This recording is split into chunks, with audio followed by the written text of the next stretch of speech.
The sound came first, before the woman, before the cabin, before the story that would outlive them all.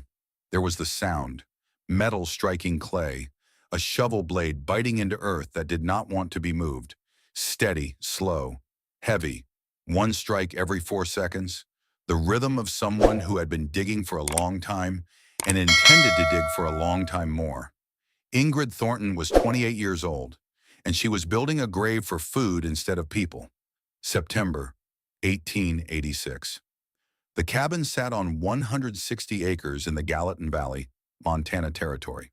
One room, pine logs chinked with mud and horsehair. A door that faced east to catch the morning sun. A window that faced west to watch the weather come in over the mountains. And now in the center of the floor, a hole, 8 feet deep, 4 feet wide, 6 feet long. Ingrid had been digging for 3 days. Her dog Odin sat at the edge of the hole, watching her with yellow eyes that never blinked. A gray-black hunting dog with a torn ear and a calm disposition. Henrik had brought him home as a puppy 2 years ago. Now he was her only companion, her only witness. She knew exactly what she was doing, because her grandmother had taught her before she could read. Elsa Bergstrom, 83 years old and nearly blind, hands twisted into claws from 6 decades of Scandinavian farm work. She had drawn diagrams in the dirt floor of a cabin in Minnesota when Ingrid was 7 years old. 8 feet down, the old woman had said in Swedish. That is where the earth stops caring about the weather. Below 8 feet, the temperature holds steady. 40 degrees in winter, 55 in summer.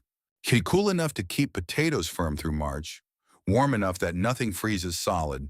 You line the walls with straw and sawdust. You lay planks across the bottom. You build shelves from scrap lumber. And then you fill it. You fill it until there is no more room. And then you find more room. And you fill that too. Ingrid remembered every word. She remembered because her grandmother spoke them only once and expected them to be remembered. The way people who survive famines expect things, without repetition, without negotiation, without the luxury of forgetting. The shovel struck clay. The clay surrendered another inch. Montana clay was not like the black soil of Minnesota or the sandy loam of Ohio. It was dense, calcium-rich, hard pan that had never been broken by plow or pick. The root systems of prairie grass ran through it like wire. Ingrid had to chop through those roots with the edge of her shovel before she could scoop the loosened dirt into the bucket she hauled up by rope. 3 days of this. Her palms had blistered on the first day. The blisters had torn on the second. By the third day, the raw skin underneath had begun to harden into calluses that formed in exactly the same places where her husband Henrik's calluses had been. She knew this because she remembered every callus on his hands. She remembered the specific roughness of his palm against her cheek, the last time he touched her face. The morning he walked out the door with his Winchester on his shoulder and did not come back. She did not think about that. She dug. Odin whined softly, a single note of concern. Ingrid paused, looked up at him, and the dog settled back down, waiting, patient. The way he had waited for Henrik to come home, the way he still sometimes waited at the door when the wind blew a certain way. The walls of the pit were straight and clean. She had squared them with a plumb line made from a rock and a piece of string. The same method Henrik had used to square the cabin walls 2 years ago. The floor of the pit was level. She had checked it with a bowl of water, watching for the water to settle evenly. The way her grandmother had taught her to check the floor of a root cellar in the old country.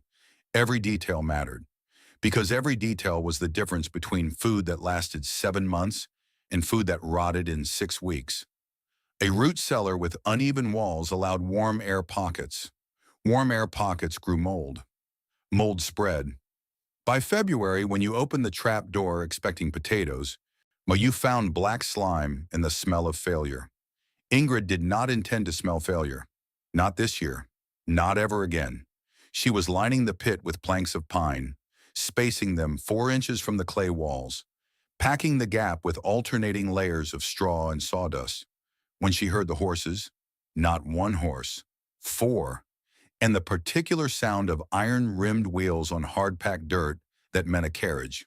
There was only one person in the Galatine Valley who traveled by four-horse carriage with a driver in a button coat, and that person was now pulling up to Ingrid's cabin as if arriving at a Boston tea parlor instead of a dirty yard where a woman knelt in a hole. Cordelia Prescott stepped down from the carriage without waiting for the driver's hand. 34 years old, black hair curled tight and pinned high, wore a cameo brooch carved from ivory at her throat. Silk dress, dove gray with 16 buttons up the front, each one covered in matching fabric. Shoes with heeled soles designed for cobblestone sidewalks. Not for Montana mud. She was beautiful in the way that expensive things are beautiful, with a perfection that suggested money had been spent to achieve it and would need to be spent continuously to maintain it. She looked through the cabin door at the hole in the floor and the woman in the hole. Her nose drew tight, the way a person's nose draws tight when confronted with something they find distasteful but must acknowledge exists. Odin growled, low and quiet, a warning that Ingrid silenced with a hand on his head. Storing food, Ingrid said without looking up. She lowered another crate of potatoes into the darkness, where the cool air rose like breath from the earth. For winter. Cordelia's voice carried the bright clarity of someone who had grown up in parlors where projection was considered a social grace. Winter is 5 months away, and you already have a root cellar. Yes. My husband says you have been buying every potato and turnip and cabbage in the valley. He says you have been drying meat since June. He says you have enough food buried under this cabin to feed an army. Ingrid placed another crate on the shelf she had built inside the pit. Potatoes, 40 pounds. She noted the number in her memory, the way she noted every number relating to food, automatically and without effort. Or is because her grandmother had taught her that the woman who did not count her provisions was the woman who starved in March. People are starting to talk, Mrs. Thornton. Cordelia stepped closer to the doorway, but did not step inside. The threshold of a dirt floor cabin was apparently a border she preferred not to cross. They are saying the Swedish widow has gone mad with grief. They are saying you are hoarding food like a squirrel because you are afraid of your own shadow. Ingrid stopped. She set the shovel against the pit wall. She placed both hands on the edge of the floor and lifted herself up and out of the hole with the kind of quiet strength that comes from months of physical labor performed alone. She stood and looked at Cordelia Prescott, and Cordelia Prescott looked at her. If for a moment the two women simply took the measure of one another. Ingrid saw a woman who had never been hungry. She saw it in the way Cordelia held herself, in the unconscious assumption that her body would always be fed and warm and clothed in silk, in the absolute absence of the particular tension that lived in the shoulders of people who had known want. Cordelia Prescott did not know what it felt like to count potatoes. She did not know the specific mathematics of survival, how many calories a person needed to stay alive through a Montana winter. How many pounds of dried meat equaled how many days of continued breathing? She did not know these things because she had never needed to know them, and she assumed she never would. Cordelia saw a woman on her hands and knees in the dirt. She saw cracked skin and a plain dress and a cabin that could have fit inside the parlor of the Prescott ranch house. She saw someone to pity and perhaps to advise, the way one might advise a child who was going about something the wrong way. My husband died last winter. Ingrid's voice was level, not angry, not pleading, just the sound of someone stating a fact that had rearranged the entire architecture of her life. He went out hunting in a storm because we were running low on food, and he froze to death 2 miles from home. I found his body 3 days later, when the snow melted enough for me to see where he had fallen. 3 seconds of silence, long enough for Ingrid to know that Cordelia heard. Short enough for Ingrid to know that Cordelia did not understand, because Cordelia Prescott had never found a frozen body in the snow. She had never opened a door and looked out at white emptiness and wondered if the person she loved was somewhere under it. Already dead, already gone, already turning into something that was not a person anymore, but just a shape in the drifts. That is terrible. Of course.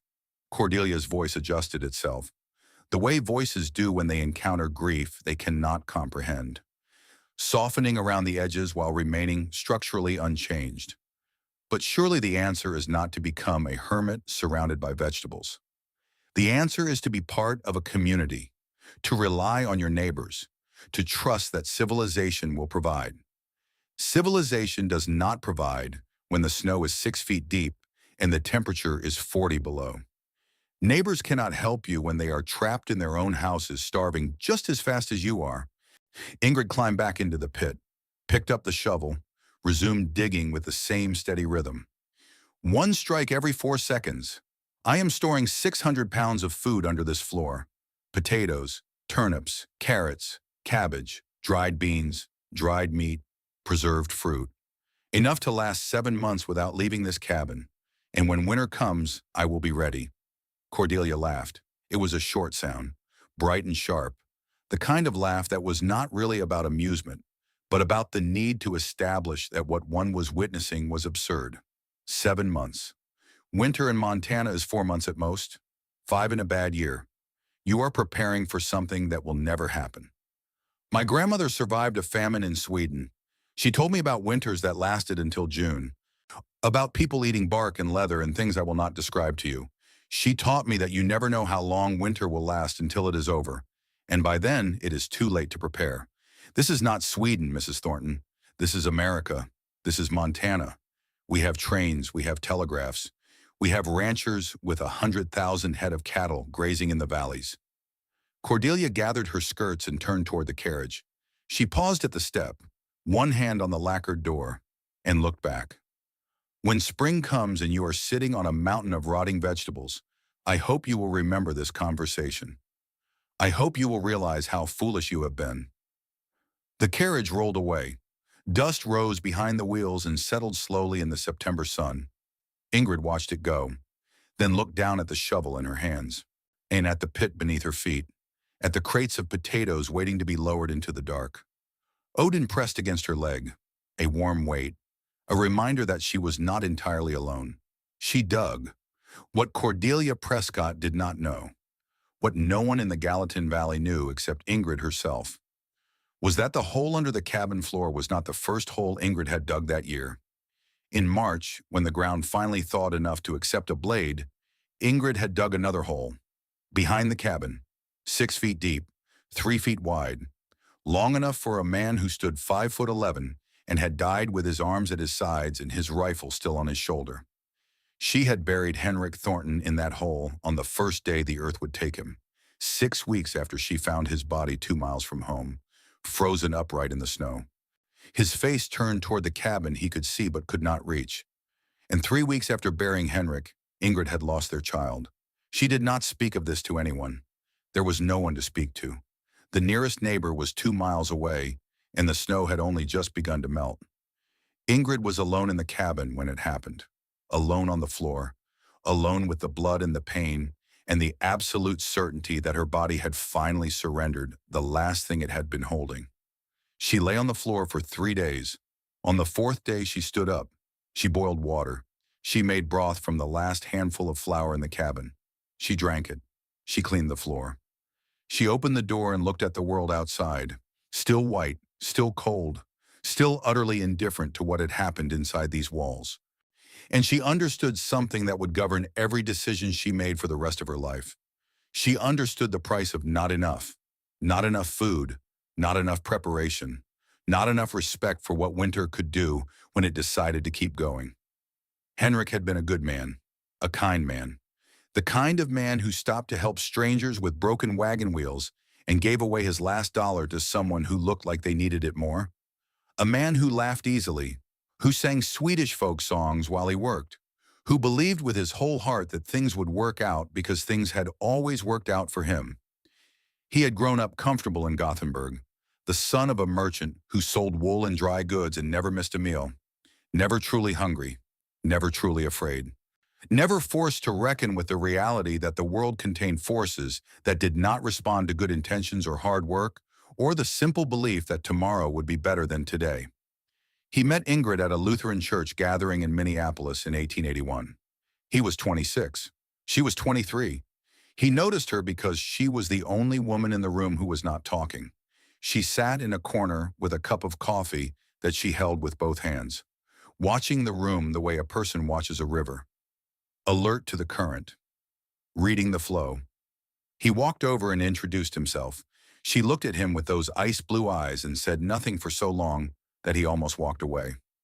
Then she said, "You have never been hungry, not as an insult, not as an accusation, as a fact, stated plainly, not the way one might note that the sky was blue or the coffee was hot." He laughed because he did not know what else to do with a sentence like that. And then he sat down beside her, and they talked for 3 hours. By the end of those 3 hours, he knew two things. First, that this woman frightened him in a way that he found completely compelling. Second, that she knew things about the world that he did not know and might never learn, and that marrying her would be like marrying a book he could never finish reading. They married in the spring of 1882 and came to Montana that summer. Henrik saw paradise, long summers, rich soil, endless grass stretching from the mountains to the horizon. He saw opportunity and abundance, and the promise of a life built on good land under a big sky. Ingrid saw all of that too, but she also saw the other thing. The thing that Henrik could not see because he had never needed to see it. She saw the distance between the cabin and the nearest neighbor. She saw the width of the sky and understood that a sky that big could hold weather that a Swedish merchant son had never imagined.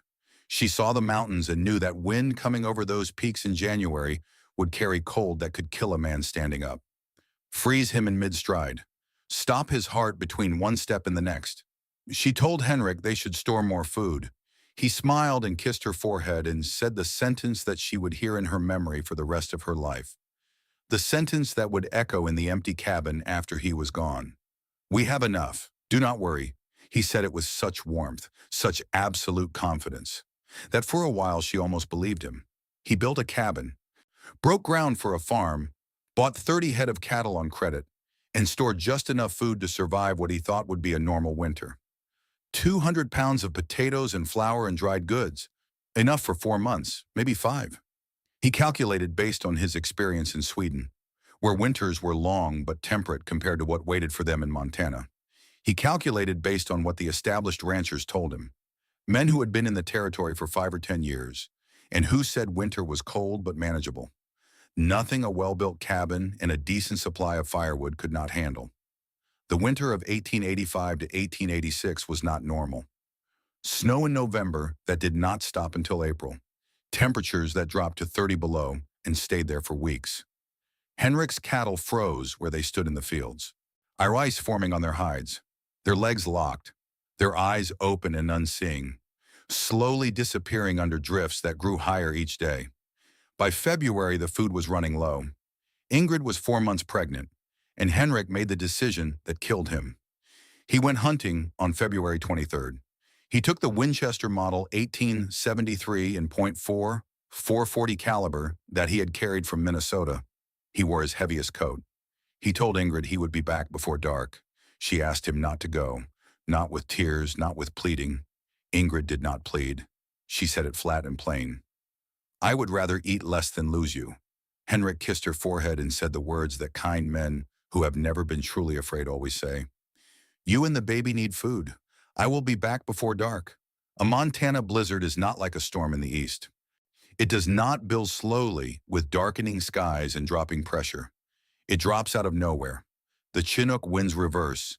The temperature falls 30 degrees in an hour, and the world turns white so fast that a man standing in an open field cannot see his own hand in front of his face.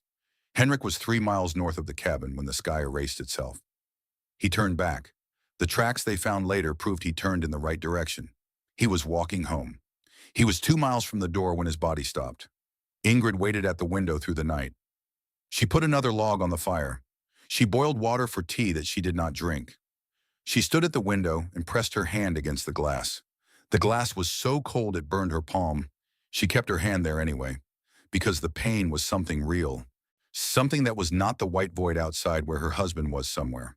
Alive or not alive, walking or not walking. And she could not go to him because the wind would kill her too. And then there would be 2 bodies in the snow and a baby inside one of them that would never be born. Through the next day she waited. She ate a handful of flour mixed with water because the baby needed something. Even if Ingrid could not taste it, even if her throat had closed around the fear so tight that swallowing felt like pushing food through a fist. She talked to the baby. She put her hands on her belly and talked in Swedish, the language she used when she was most afraid, the language of her childhood, of her grandmother's kitchen, of the stories about the famine that she had heard so many times. They were part of her, the way bones were part of her.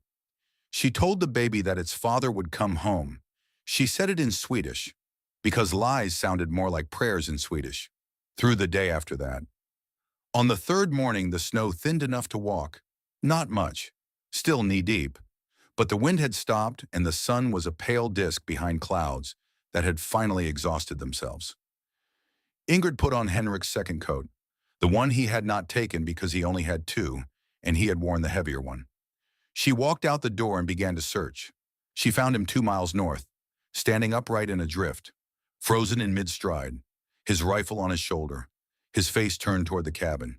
He had died walking home. His eyes were open. He covered with a thin film of ice that made them look like they had been glazed, like the eyes of a porcelain doll. In the morning light, they reflected the sky above him, blue and cold and empty. His lips were slightly parted, as if he had been about to speak, about to call out to her, about to say her name, or say I am coming, or say I can see the cabin. I am almost there. But the cold had stopped him, between the thought and the word, between the breath and the voice. What remained was silence shaped like a man. She wrapped him in a blanket and dragged him back. 2 miles through knee-deep snow. It took 3 hours. She could not bury him because the ground was frozen solid to a depth that no shovel could reach. So she laid him on the porch and covered him and went inside and ate the last of their flour and waited for spring. Spring came. She buried him. She lost the baby. She lay on the floor. She stood up. And then she began to prepare. Pause here for a moment. Think about what Ingrid has lost. A husband, a child, the future she had imagined. All of it taken by a winter that came too hard and stayed too long. Most people, after losses like these, would leave, would give up the land and return to somewhere easier, somewhere safer, somewhere that did not remind them of everything they had buried. But Ingrid did not leave. She stayed. And she began to dig, because she understood something that her husband never learned, something that Cordelia Prescott could not imagine. She understood that grief does not protect you, that sorrow does not keep you warm, that the only thing standing between you and the next disaster is the work you do today to prepare for it. And this is a story about that work, about what it costs, and about what it saves. The summer of 1886 was the summer Ingrid Thornton declared war on winter. She planted a garden 3 times the size of what one person needed, breaking new ground from dawn to dark, chopping through prairie root systems with a grub hoe, turning soil that had never been turned, planting potatoes in rows 12 inches apart and 4 inches deep, the way grandmother Elsa had taught her, turnips, carrots, cabbage. More than she could possibly eat alone, she bought additional potatoes and turnips from every farm in the valley, paying cash she earned by taking in laundry, mending clothes, mucking stalls, doing any work that anyone would pay her for. Odin followed her everywhere, a gray shadow at her heel, waiting outside barns, sitting beside her in the garden, on sleeping at the foot of her bed, the only living thing that had shared her cabin through that long winter and the terrible spring that followed. The meat took longest. She shot a white-tailed deer in June with Henrik's Winchester, dropping it clean at 80 yards with a single round behind the shoulder. She had been shooting since she was 12, because grandmother Elsa believed that a woman who could not feed herself was a woman who depended on the kindness of weather and men, and neither could be trusted. Ingrid skinned the deer, stripped the meat into slices as thin as her finger, rubbed each piece with coarse salt and black pepper, and hung them in the smokehouse she had built from scrap lumber. The structure was simple. 4 posts sunk 2 feet into the ground, walls of canvas stretched tight, a small fire pit burning alderwood, which gave sweet smoke that would not bitter the meat. She tended the fire for 3 days straight, turning the strips every 8 hours until the venison was hard as boot leather and would keep until spring without spoiling. She shot a second deer in July, a third in August, and in September she killed a bull elk that dressed out at over 400 pounds on the hoof, yielding nearly 200 pounds of meat, which became roughly 60 pounds of jerky after smoking. More meat than the 3 deer combined. She picked wild huckleberries and chokecherries from the hillsides above the valley, cooked them down with sugar into preserves, sealed the jars with beeswax. She made sauerkraut in oak barrels. Layering shredded cabbage with salt at a ratio of 3% brine by weight, pressing it down with river stones. He fermenting it for 4 weeks in the cool shade behind the cabin. She sliced apples and pears from a neighbor's orchard paper, thin, and dried them in the afternoon sun until they were crisp enough to snap between her fingers. And she dug the pit, 8 feet into Montana clay, lined with straw and sawdust and pine planks, shelved with scrap lumber, designed to hold 800 pounds of provisions. She filled 600 of those pounds and kept going. 600 pounds for one person was too much. She knew it. Even for 7 months it was more than she needed. But she could not stop. Part of it was fear, the kind that does not have a bottom, the kind that wakes you at 3 in the morning and sends you to the garden to check the potatoes in the dark. Part of it was something else, something her grandmother had planted in her, along with the knowledge of root cellars and smoking meat. A sentence spoken once in Swedish in a cabin in Minnesota by a woman who had watched 100,000 people die of hunger.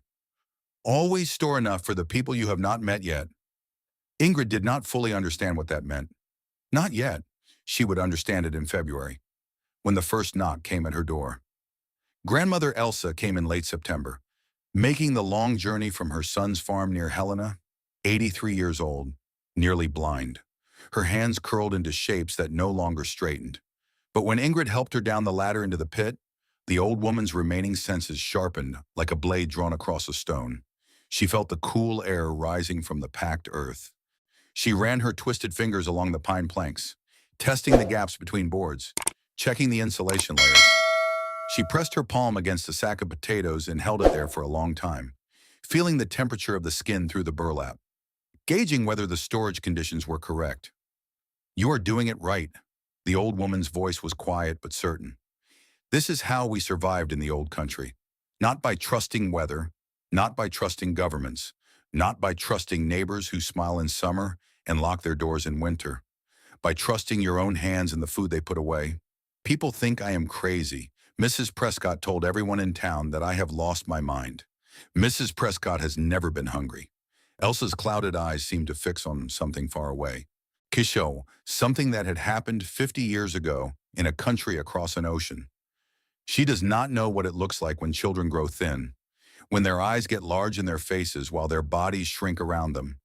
She does not know what it means to dig through snow searching for anything at all that might keep you alive one more day. The old woman paused. Her blind eyes stared at nothing and everything. The famine of 1867 killed 100,000 people in Sweden. I was 30 years old.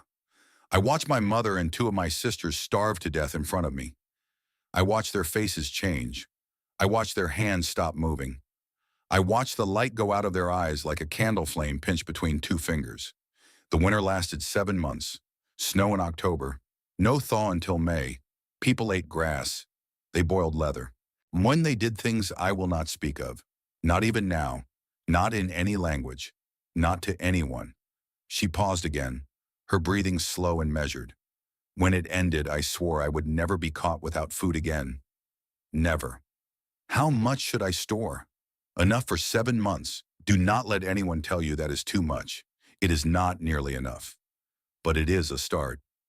Before she left, Grandmother Elsa took something from the deep pocket of her coat and placed it in Ingrid's hands. A small hand trowel with a birchwood handle worn smooth by 60 years of use. The blade was iron, thin from decades of sharpening until it was almost translucent at the edge. But still true, still capable of biting into earth. This was my mother's. She used it to dig the last turnip from the ground before she died.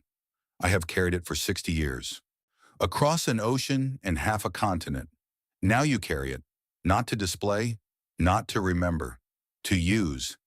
Every time you dig, remember why you dig. Ingrid held the trowel. It was light. It fit her palm the way a thing fits when it has been shaped by hands that work the same way hers did. The same grip, the same calluses, the same knowledge passed from mother to daughter to granddaughter through the medium of blistered skin and aching backs. She put it in her coat pocket, where it would stay for the rest of her life. One more thing about the community that Ingrid lived in, because the people who would come knocking on her door in the months ahead were not strangers. They were the Gallatin Valley, they were Montana territory, and they deserved to be known before the snow buried them. Thaddeus Whitmore and his wife Sybil had 6 children between the ages of 2 and 14. They had come from Ohio 2 years before, drawn by the promise of cheap land and long summers and the advertisements that the railroad companies had plastered across every post office and train station east of the Mississippi. Advertisements that showed green valleys and fat cattle and happy families standing in front of whitewashed farmhouses with mountains in the background and not a snowflake in sight. Thaddeus was a decent farmer who worked hard and treated his family well and measured Montana winters by Ohio standards, which was like measuring an ocean by the depth of a bathtub.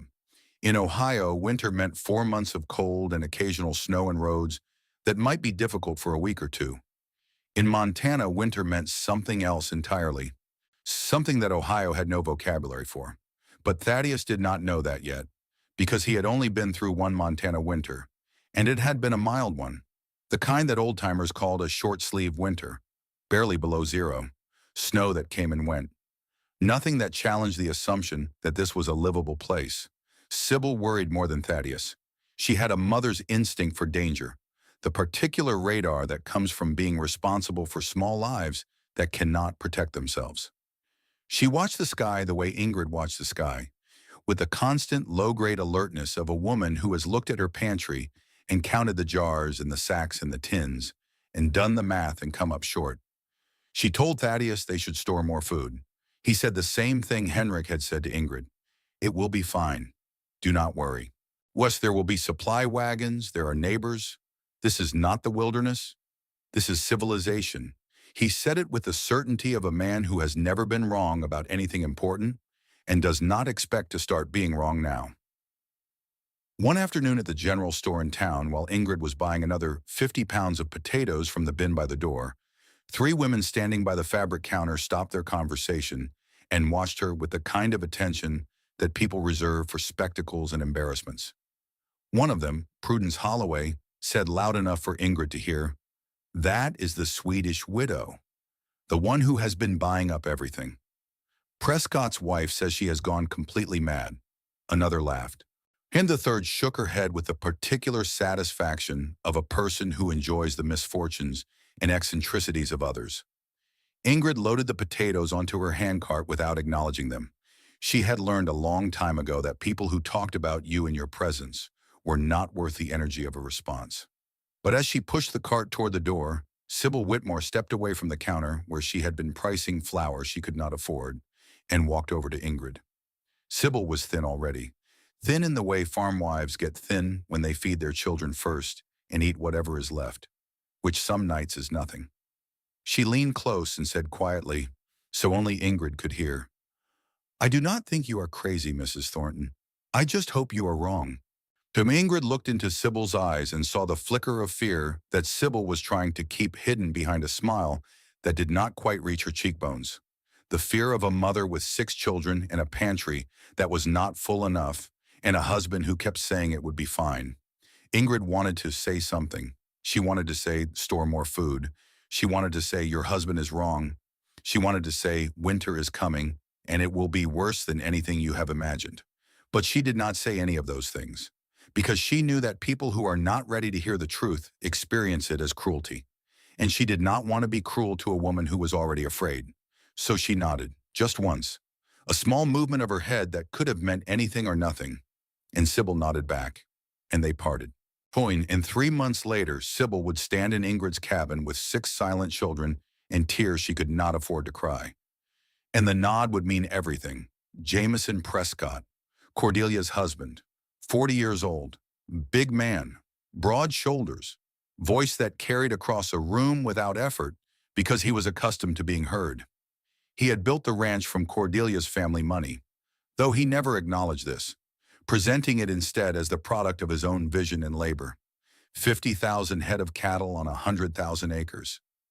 He looked at winter the way he looked at everything, as a problem to be managed, an inconvenience to be endured, a temporary condition that would yield to sufficient confidence and capital. When someone mentioned Ingrid's preparations, he said, "Let the woman bury her potatoes. At least she is not bothering anyone." He did not mean it unkindly. He simply could not imagine that potatoes buried under a cabin floor could matter more than 50,000 head of cattle on open range. Virgil Dawson was one of Jameson's cowboys, 24 years old, lean and loud and full of the particular energy that young men have when they believe the world exists primarily for their amusement. He stood outside the general store one afternoon with two other cowboys and watched Ingrid load yet another sack of potatoes onto her cart. $10 says her roof collapses before Christmas, he said loud enough for everyone to hear. The other cowboys laughed. Someone took the bet. Ingrid did not look at them. She finished loading the cart and pushed it toward home. Odin walked beside her, glancing back once at the laughing men with something that might have been contempt if dogs were capable of contempt. But there was one man who did not laugh. Silas Caldwell, 32 years old, a small farmer on a quarter section a few miles from Ingrid's place. He lived alone. He stored food the way Ingrid did, though less of it because he had less money and less fear, and less of the specific knowledge that grandmother Elsa had planted in Ingrid's bones.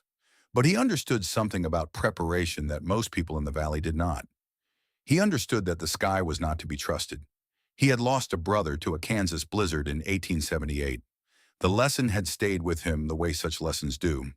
Not as a thought, but as a reflex, a tightening in the chest when the clouds moved wrong. One afternoon in early September, Ingrid was hauling a sack of potatoes from a wagon to the cabin when Silas stopped on the road.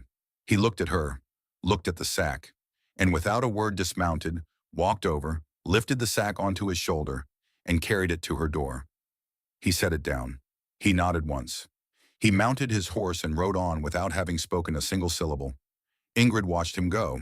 She did not know his name. She did not know where he lived. She knew only that he had helped without being asked and left without expecting thanks. She picked up the sack and carried it inside and lowered it into the pit. Old Ezekiel Morrison, 72 years old, the longest living resident of the valley, came by one afternoon while Ingrid was stacking firewood. He stood at the edge of the woodpile and watched her work for several minutes before speaking. "Wash, you are doing what the old-timers used to do," he said finally, "before everyone decided they knew better than the land." Ingrid paused, wiped sweat from her forehead. "Do you think I am foolish?" Ezekiel shook his head slowly. "I think you are the only person in this valley who remembers what winter really means. The rest of us have gotten comfortable. Comfortable people make mistakes. The old ways always come back. Same reason every time. The new ways forget what the old ways learned in blood." He turned and walked away without another word.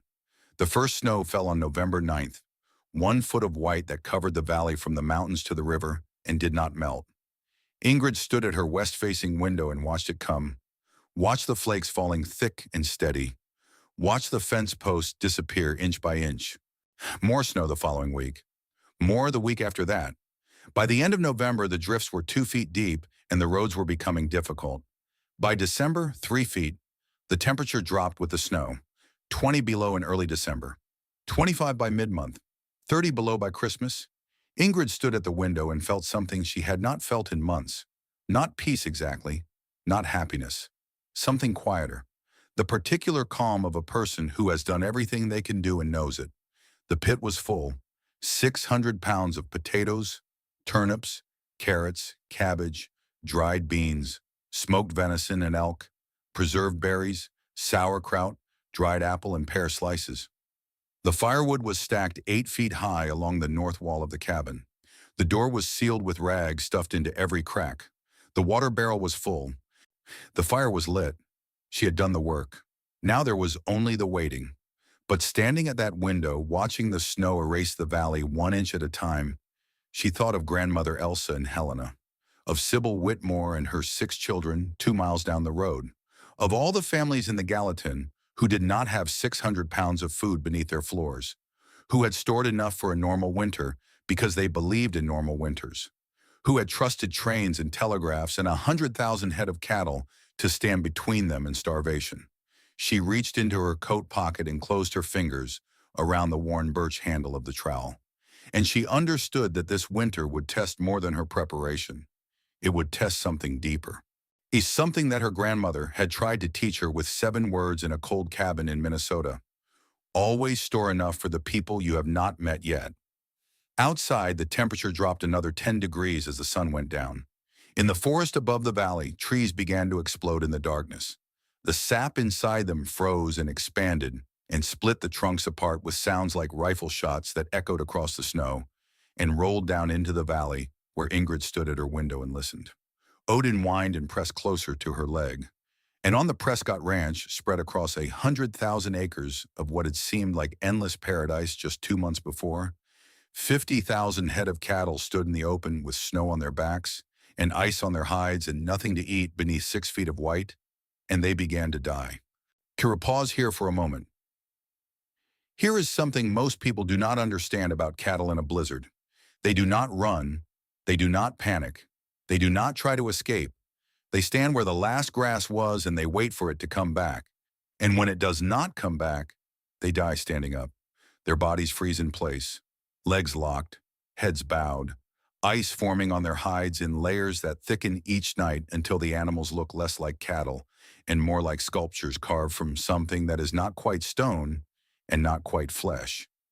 The snow drifts around them and over them. By January, you could walk across a field that held 200 dead animals and see nothing but white mounds with the occasional horn or ear tip breaking the surface like a dark accusation pointed at the sky. Remember this image. You will need it later. December came down on the Gallatin Valley like a hand pressing a pillow over a sleeping face. Slow, steady, suffocating. The snow did not fall so much as accumulate, each storm adding another layer to what was already there, compressing the world beneath it, until the fences disappeared, until the roads became suggestions, until the only thing visible from Ingrid Thornton's west-facing window was white. White from the cabin to the mountains, white from the ground to the sky, white in every direction, broken only by the dark spears of pine trees on the ridgelines, and the occasional dark shape of something that had once been alive and was now becoming part of the landscape. The cattle died exactly as the old-timers had warned they would, standing, waiting, frozen in place. Now by January, the Prescott Ranch had become a graveyard measured in thousands. The mathematics of loss was simple and brutal. Jamison Prescott rode out every morning with his men, 12 cowboys who had worked the range in summer, slept under stars, sung songs around campfires, lived the life that Eastern newspapers wrote about with breathless admiration. Now they fought a war they could not win against weather that did not care about their effort or their courage or the number of hours they spent in the saddle. They dug through drifts looking for living cattle. They found them sometimes, standing in draws or pressed against the south sides of barns, thin and trembling, their ribs showing through hides that had lost all the fat beneath them. They pulled these animals into the barns when they could. But the barns held maybe 300 head, and there were 50,000 on the range. The mathematics of that gap was the mathematics of ruin. Every evening, Jamison came home with a number. How many lost today? 200 on the good days, when the temperature stayed above 20 below and the wind was not too bad. 300 on the average days. 500 on the bad days, when a new storm came through and the temperature dropped below 40 below, and the cattle that had survived the starvation could not survive the cold on top of it. He sat in his study with the leather-bound ledger open on the mahogany desk, the whiskey bottle within reach. And he wrote the numbers down in a column that grew longer each week. 50,000 in October, 42,000 in November, 31,000 in December, 20,000 in January. The numbers fell like the temperature, steadily, mercilessly, and Jamison Prescott fell with them, not in his body, which remained large and upright, capable of riding 12 hours in brutal cold without complaint. He fell in something behind his eyes, something that Cordelia noticed first as absence, a place where her husband used to be that was now empty when she looked at him, and later recognized as collapse. He stopped talking at dinner. He stopped asking the children about their lessons. He stopped looking at Cordelia when she spoke to him. His gaze fixed instead on some middle distance that contained only numbers and snow and the slow erasure of everything he had built and everything he had believed about himself. Cordelia watched her husband disappear into himself the way a man disappears into deep water. Gradually, silently, still visible for a long time after he has stopped being reachable. She did not know what to do about it, because she had never seen a man break before. In Boston, men did not break. They adjusted. They restructured their portfolios, spoke to their bankers and their lawyers, solved problems with telephone calls and handshakes, and the quiet application of capital to difficulty. But there was no capital that could melt 6 feet of snow. There was no telephone call that could bring grass back from under the frozen earth. There was no handshake that could make a dead cow stand up and breathe again. And Jameson Prescott, who had built his empire on the assumption that ambition and hard work could overcome any obstacle, was discovering that winter was not an obstacle. Winter was a fact, and facts did not negotiate. The house began to ration. Amryn, the cook, a German woman named Mrs. Hartley, who had been with the Prescotts since Helena, started measuring flour by the cup instead of the scoop. Sugar went from the bowl on the table to the locked cabinet in the pantry. Butter disappeared entirely, then eggs, then fresh bread, replaced by flat cakes made from flour and water that grew thinner and less frequent as the weeks passed. The children, 2 girls and a boy between the ages of 5 and 10, asked why there was porridge for breakfast instead of eggs and toast. Cordelia told them it was temporary. She said the supply wagons would come soon. She said everything was fine. She said these things with the bright, firm voice she had learned in Boston drawing rooms. The voice of a woman who believed that if you stated something with enough confidence, it became true. Hey, but the supply wagons did not come. The roads were buried under drifts that rose higher than a man on horseback. The railroad tracks were blocked by snow that the plows could not clear because the drifts reformed overnight faster than the plows could work. As if the land itself was rejecting the idea that anyone should be allowed to come or go. The hunting parties that Jameson sent out returned with nothing, because the deer were dead, and the elk had moved to lower elevations, far from the valley. There was nothing left on the ridgelines except snow and silence and the frozen carcasses of animals that had made the same mistake the cattle had made, which was believing that Montana would behave the way it had always behaved before. They called it the Great Die-Up, though that name would not come until later, when people could bear to count what they had lost and give the counting a title. In some parts of Montana Territory, 90% of the cattle died that winter. Not gradually, not manageably, not in a way that allowed ranchers to adjust and adapt and salvage what they could. 90%. Think about what that number means. A man who owned 10,000 cattle in October owned 1,000 in March, and most of those 1,000 were too weak to stand and would be dead by April. A man who had borrowed $50,000 against the value of his herd now owed $50,000 on an asset worth nothing. Less than nothing, because dead cattle are not just worthless. They are expensive. Someone has to deal with the bodies. Someone has to pay for the cleanup. Someone has to face the banker and explain that the collateral is scattered across 100,000 acres of rangeland, frozen solid and being eaten by wolves. Ranchers who had been millionaires in October were bankrupt by February. The entire economy of the territory, built on grass and cattle and the assumption that both were infinite, collapsed under 6 feet of snow and temperatures that would not rise above zero for weeks at a time. The railroads that were supposed to connect Montana to the civilized world were paralyzed, their tracks buried, their engines useless against drifts that reformed as fast as they could be cleared. The telegraphs that were supposed to summon help transmitted messages into a void, because there was no help to send. The system that Cordelia Prescott had believed in, the system of trains and telegraphs and civilization, had not failed exactly. It had simply proven to be irrelevant. You cannot eat a telegraph. You cannot heat a house with a railroad schedule. And when the temperature is 40 below and the snow is 6 feet deep, civilization is just another word for a set of assumptions that the weather does not share. And the winter kept going. February came, and the snow kept falling. March arrived on the calendar, but winter paid no attention to calendars.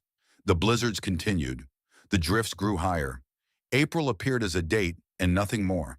A word on a page that meant nothing to the sky or the snow or the cold that held the valley in its grip like a hand that did not intend to let go. The people who had thought they were prepared discovered they had prepared for a normal winter. And this was not a normal winter. And the difference between those two things was the difference between survival and catastrophe. In her cabin, Ingrid Thornton lived inside a rhythm. She woke before dawn when the darkness outside the window was absolute, and the only light came from the coals in the hearth, glowing orange beneath a layer of white ash. She added wood to the fire, pine which caught fast but burned quick for the initial heat. Then a piece of the dense Douglas fir she had split and stacked in October, which burned slow and hot and would hold the cabin at a livable temperature for hours. She waited for the flames to catch and the warmth to spread. She filled the kettle from the water barrel she kept inside the cabin near the stove. In the barrel she refilled every afternoon by packing a pot with snow and melting it over the fire. A process that took 2 hours to produce 3 gallons of water, because snow is mostly air and must be compressed before it surrenders its moisture. She made porridge from dried oats mixed with a small amount of dried apple for sweetness. One bowl, she ate slowly, not because she savored it, but because eating slowly made the food feel like more than it was. She had learned from grandmother Elsa that the psychology of hunger was as important as the biology of it. A person who ate fast felt hungry again in an hour. A person who ate the same amount slowly felt satisfied for 3. After eating, she opened the trap door and descended the ladder into the pit. The cool air rose around her like water. 43 degrees. Steady. Unchanged since November. Unchanging. Because that was the entire point of an 8-foot pit lined with straw and sawdust and pine planks.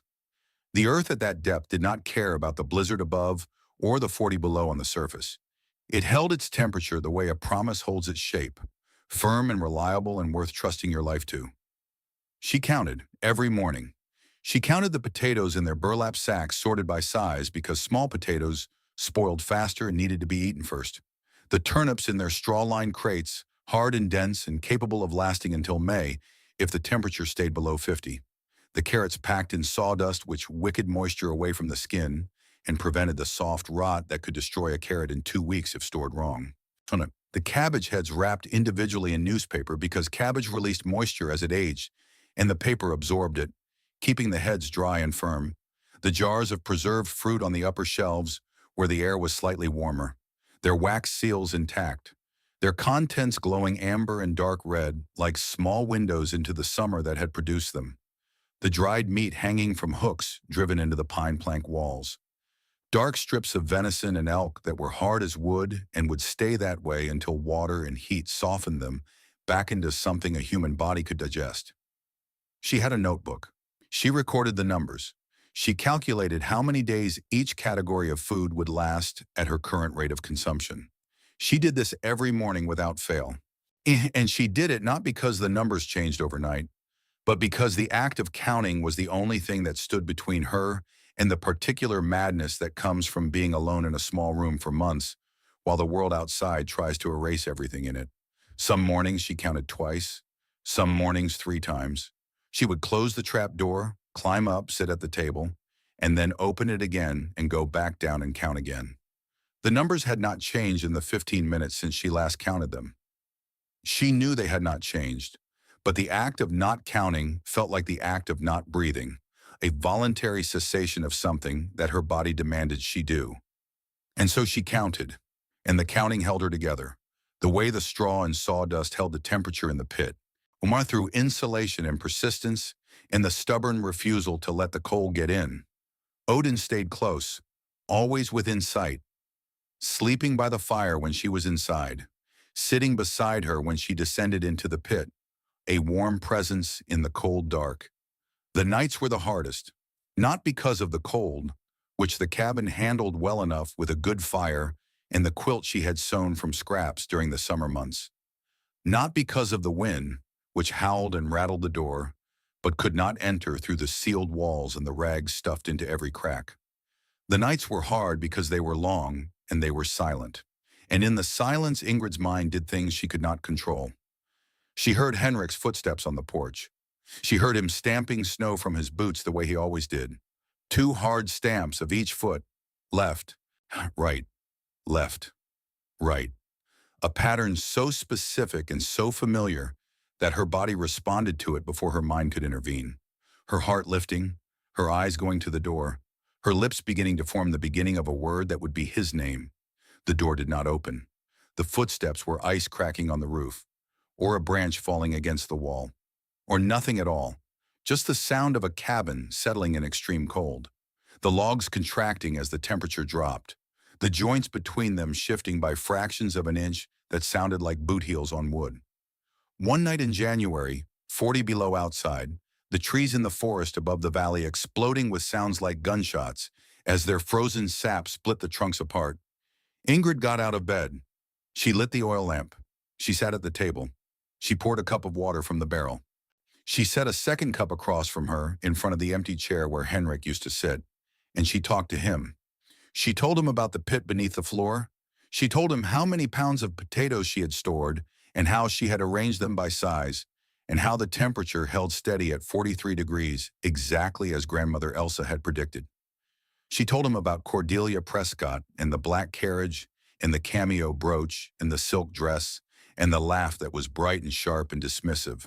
She told him about the sauerkraut in the oak barrels and the venison jerky that was hard as boot leather and the preserved pears that glowed like amber in the dim light of the pit. She told him she was ready. She told him she had done the work. She told him he would have been proud. Then she stopped. She looked at the empty chair and the full cup of water that no one would drink, and the silence that filled the space between the two cups like something solid, like snow, like the 6 feet of white between the ground and the sky outside. She sat there for a long time. Then she poured the water back into the barrel, blew out the lamp, went to bed. She did not do it again, but she opened and closed the trap door 3 times the next morning instead of once, and that was how the damage showed. On February 19th, someone knocked on the cabin door. Ingrid had not had a visitor since November. 3 months of silence, 3 months of the fire, in the pit, in the notebook, and the counting. She crossed the room, 12 steps from bed to door. She lifted the latch. The cold air hit her face, and in the cold air stood Cordelia Prescott. Not the Cordelia Prescott of September. Not the woman with the silk dress and the cameo brooch and the 4-horse carriage and the bright, sharp laugh. This Cordelia had come on horseback, because the carriage could not move through 5-foot drifts. Her black curls were hidden under a wool scarf. The brooch was gone, sold or traded or simply abandoned as irrelevant to a world that had stopped caring about adornment. And her face. Ingrid looked at Cordelia's face and recognized it immediately. Recognized it the way you recognize a word in your own language, even when someone else is speaking it for the first time. The cheekbones pushing forward, the eye sockets deepening, the skin going gray. The first signs of hunger when the body begins to consume itself because there is nothing else left to consume. Ingrid had seen that face before. Grandmother Elsa had described it in detail that was clinical and precise and terrible. Ingrid had seen it in her own mirror 14 months ago, in the cabin with Henrik dead on the porch, and the flower almost gone, and the baby still inside her, still alive, still needing calories that Ingrid did not have to give. Mrs. Thornton. Cordelia's voice was stripped of its Boston projection, reduced to the bare minimum of sound required to form words, as if even the energy needed to speak was being rationed now, along with the flour and the sugar and the hope. I have come to ask for your help. Ingrid opened the door wider. The warmth of the cabin struck Cordelia like a physical blow. She swayed in the doorway, one hand on the frame, her body registering the change from 40 below to 60 above in a single step and not quite knowing what to do with it.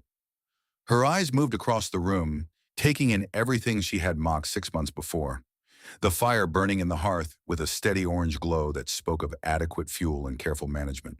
The dried meat hanging from the rafters. Dark strips, enough to last weeks. The jars of preserved fruit lined up on the shelves, their contents glowing amber and deep red in the firelight, like small promises kept. The smell of warmth and smoke and food and survival. The smell of a place where someone had prepared and the preparation had held. Cordelia stepped inside. She stood in the middle of the cabin, and she was shaking, not from the cold that she had just left, but from the warmth that she had just entered. Her body trembling with the effort of adjusting to a temperature it had not felt in months, and the tears came before the words did. Not dramatic tears, not the kind that announce themselves with sound and gesture, the quiet kind, that simply appear on a person's face like condensation on cold glass. The body's acknowledgement of something the mind has not yet agreed to say out loud. We are running out of food. Each word cost her something. Each word was a coin spent from a purse that was almost empty. The supply wagons cannot get through. The hunting parties cannot find anything. The deer are dead. The elk have moved to lower ground. Everything that could be eaten has already been eaten. She paused. She swallowed. The swallowing was visible, a physical act of forcing pride down a throat that did not want to accept it. I know I said things. I know I laughed at you. But my children are hungry, Mrs. Thornton. They are getting that look in their eyes, that hollow look, and I do not know what to do. Ingrid walked to the center of the cabin. She bent down and lifted the trap door. Cool air rose from the darkness, carrying the smell of earth and root vegetables and the particular mineral scent of Montana clay that had been holding steady at 43 degrees for 4 months, while the world above it froze and starved and died. She descended the ladder. In the dim light of the pit, she reached into her coat pocket for the hand trowel, the one with the birch handle worn smooth by her grandmother's grip, and her grandmother's mother's grip before that. She used it to work a sack of potatoes free from the shelf where it sat wedged between a crate of turnips and a row of glass jars. She brought up the potatoes. She went back down for a jar of preserved pears. Back down again for a package of smoked venison wrapped in cheesecloth and tied with string. She set them on the table. This is enough for a week. Come back next week and I will give you more. Cordelia stared at the food, then at Ingrid, then at the open trap door and the pit that still held hundreds of pounds of provisions visible in the lamplight as a dark, orderly space filled with sacks and crates and jars. An underground treasury of calories that represented the difference between living and dying for everyone who came through that door. I do not understand. I mocked you. I told everyone you were crazy. I laughed at you for preparing for something that would never happen. It happened. You were wrong. And now you are hungry. Ingrid pushed the food across the table toward Cordelia. Her hands were steady. Her voice was steady. Her ice blue eyes were steady. Everything about Ingrid Thornton was steady because steadiness was the only thing she had left, and she held on to it the way a drowning person holds on to wood. But your children did not mock me, and I will not let them starve, because their mother had too much pride to admit when she was wrong. She held Cordelia's gaze. Take it, feed your family, and when spring comes, whenever spring comes, remember that you survived because a Swedish peasant knew something you did not. Cordelia took the food. She held it against her chest with both arms, the way a person holds something precious. Something that means the difference between today and tomorrow, between a mother who feeds her children dinner tonight and a mother who cannot. She walked to the door. She stopped. She did not say thank you. What she said was smaller and harder and more honest than thank you. She said, you were right about all of it. Then she stepped into the cold and mounted her horse and rode into the white. Ingrid watched her go. Then she closed the door against the cold, descended into the pit, and counted what remained. Pause here for a moment. Think about what just happened. The woman who laughed at Ingrid, who called her crazy, who told everyone in the valley that the Swedish widow had lost her mind. That woman just stood in Ingrid's cabin with tears on her face and hunger in her eyes and asked for help. And Ingrid gave it. Not because Cordelia deserved it. Not because Cordelia had been kind or fair or even decent. Because Cordelia's children were hungry, and Ingrid knew what it felt like to be hungry, to count the last handfuls of flour, to wonder if you would survive until spring. She knew, and she could not pretend not to know. This is not charity in the way we usually think of charity. This is something older, something that has no name in English. In Swedish, they might call it samhörighet, the feeling of belonging to the same whole. The understanding that your survival and my survival are not separate things, but two threads in the same rope. Ingrid's grandmother survived a famine that killed 100,000 people. She learned then what Ingrid was learning now, that you cannot save yourself by letting others starve. To her, that food shared is not food lost, but food multiplied into something more important than calories. that the only true security is a community that survives together. Keep this in mind as the story continues, because Cordelia was only the first knock. There would be many more. The Whitmores came the following week, Thaddeus and Sybil and their 6 children, the oldest 14, the youngest 2, carried in his mother's arms because he was too weak to walk. The children were silent in the way that only hungry children are silent. Not the silence of obedience, not the silence of shyness, the silence of conservation. Bodies that had learned to spend nothing that did not absolutely need to be spent. No unnecessary movement, no unnecessary speech, no unnecessary anything. Because everything cost calories, and calories were the currency that kept you alive, and they had almost none left. Sybil looked at Ingrid. Her eyes were wet, but she did not cry. Because crying burned energy, and she could not afford to burn energy on anything that did not directly result in food entering her children's mouths. Thaddeus removed his hat and held it in both hands, and turned it around and around in his fingers, the way men do when they are about to say something that shames them. I should have listened to my wife. She worried since September, and I kept saying it would be fine. I kept saying it would be a normal winter. He looked at the floor. It is not a normal winter. Ingrid gave them food. She told Sybil to make thin broth from the potatoes first. Feed the children the broth before the solids. Let their stomachs adjust to food after days of little or nothing. She told her to give the youngest child just a few spoonfuls at first, because a stomach that had been empty too long could reject a full meal. And vomiting wasted calories that the child could not afford to lose. She knew these things because grandmother Elsa had taught her, because these were the lessons of the Swedish famine of 1867, passed down through decades and across an ocean. Still accurate, still relevant, still saving lives in a Montana cabin in 1887. The Dawsons came after the Whitmores, then the Harrows, then families whose names Ingrid had never learned. People who had walked through blizzards, people who had crawled through drifts on hands and knees, people who had heard from someone who heard from someone else that the Swedish widow on the quarter section at the edge of the valley had food when no one else did, who had made the journey because they had nowhere else to go and nothing left to lose, and children whose eyes were getting hollow and whose bodies were getting small. Old Ezekiel Morrison came too, not for food. He had stored enough for himself. He came to sit by Ingrid's fire and drink a cup of hot water and nod his head slowly as family after family knocked on her door. "You are doing what your grandmother taught you," he said one evening, "and they are learning what I tried to tell them for 20 years. He did not say, "I told you so." He did not need to. The snow said it for him. They came, and Ingrid opened the door every time, every knock. She opened the door and she went down into the pit, and she brought up what she could spare, and she set it on the table, and she said, "Come back next week." And the numbers in her notebook fell.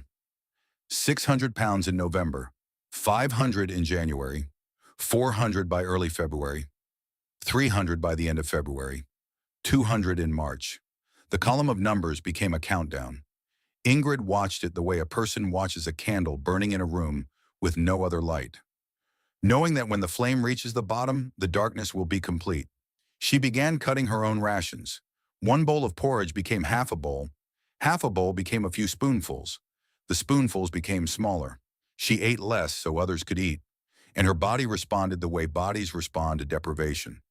Surrendering fat first, then muscle. Then the particular energy that allows a person to stand without gripping something for support. She grew thin. The dress that had been snug in September hung loose by February and shapeless by March. She braced herself against the wall when she rose from her chair. Her hands shook when she lifted the trap door. But every time someone knocked, she opened it. Sometime during those weeks, Cordelia Prescott began to change. It was not sudden. It was not dramatic. It happened the way rust happens. One molecule at a time. Invisible until you look at the whole and realize the entire surface is different from what it was. She came every week for food. Every week Ingrid gave her what she could spare from the diminishing stores in the pit. And every week Cordelia stayed a little longer at the table, asked a question or two, watched Ingrid's hands as they worked, and learned something she had never known before. How to make potato broth that could stretch to feed 5 people for a day from potatoes that would have been one person's meal. You boiled the potatoes whole first, then mashed them in the cooking water, then added more water and a pinch of salt, and simmered it until the starch dissolved and the liquid became thick enough to feel like sustenance, even when it was mostly water. How to cut dried meat into shavings so thin they were nearly transparent, thin enough to dissolve in hot water, creating a protein-rich broth from an ounce of jerky that would have been a single unsatisfying bite if eaten solid.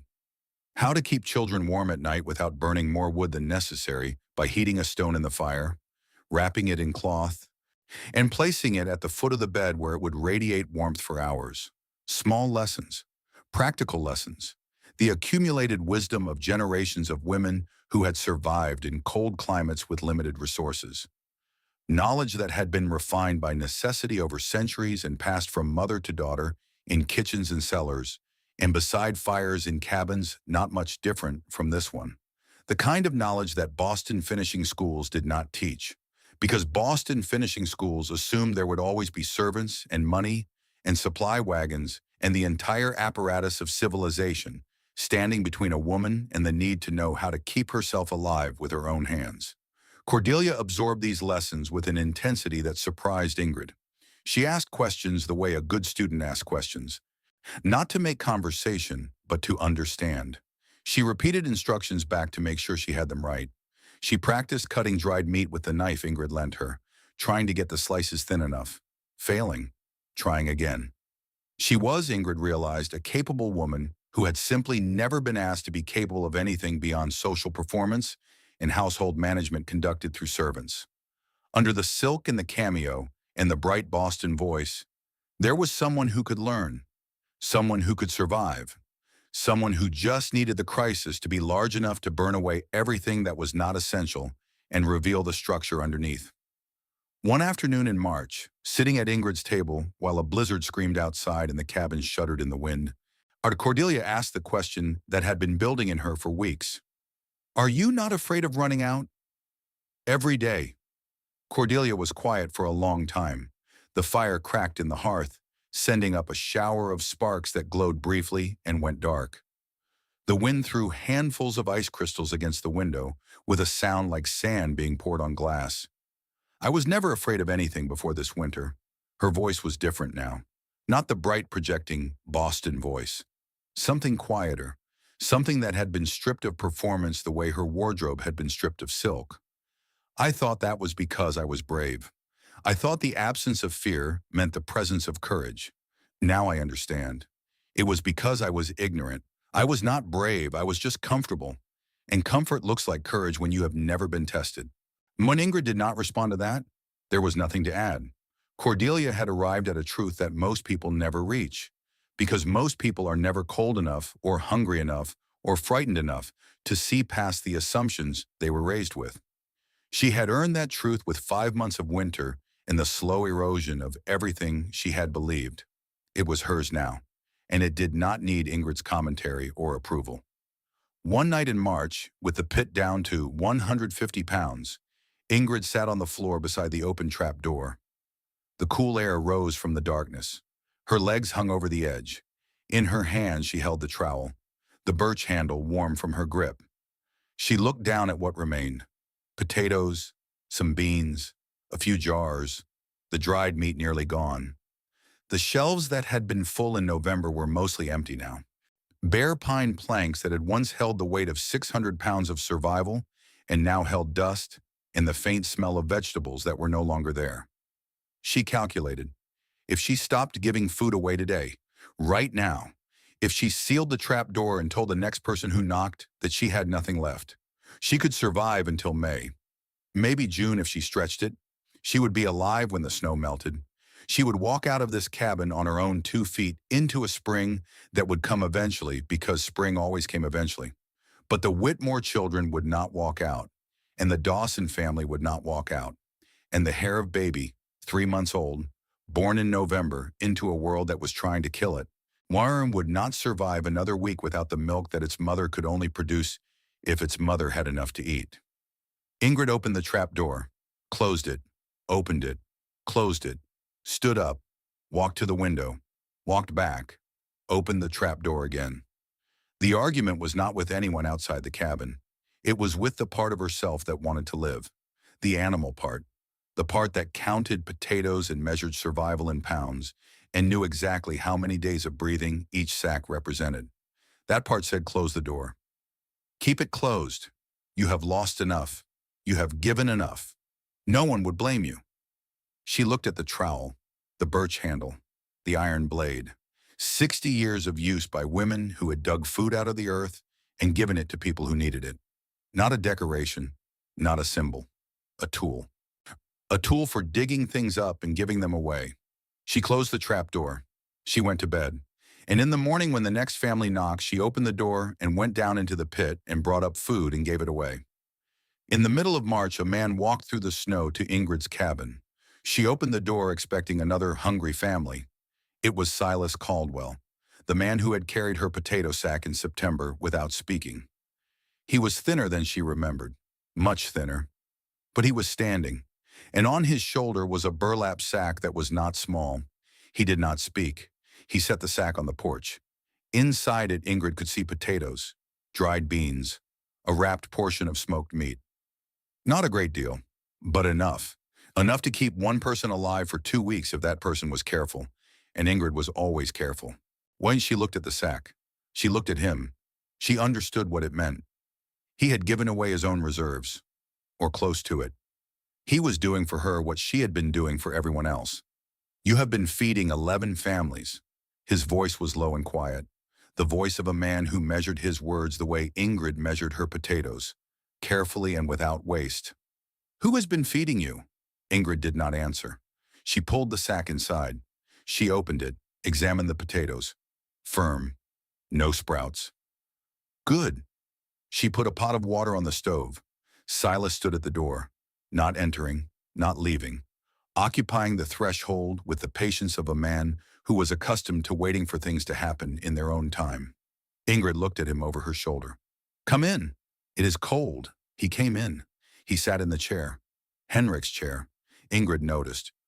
She felt something shift. Not in the chair, but in the air around it.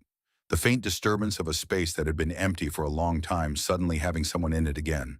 Not painful, not comfortable, just different, just new. She cooked porridge, 2 bowls. The first time in months she had cooked for 2. They ate in silence. The silence was not awkward, it was not heavy. It was the kind of silence that exists between people who understand the same things and do not need to explain them to each other. The way 2 people who speak the same language do not need to translate. Near the end of the meal, Silas looked at the cabin door. That hinge is loose. Cold warps the pins. Yes. He took tools from his saddlebag and fixed it. 20 minutes of work, quiet and precise, removing the iron pin, straightening it against the porch rail with a small hammer, reseating it in the barrel, testing the swing of the door until it moved smooth and silent. He put his tools away. He stood at the door. I will come back next week. All right. He left. After that, every week, food appeared on Ingrid's porch before dawn. A small bundle wrapped in cloth. No knock, no note.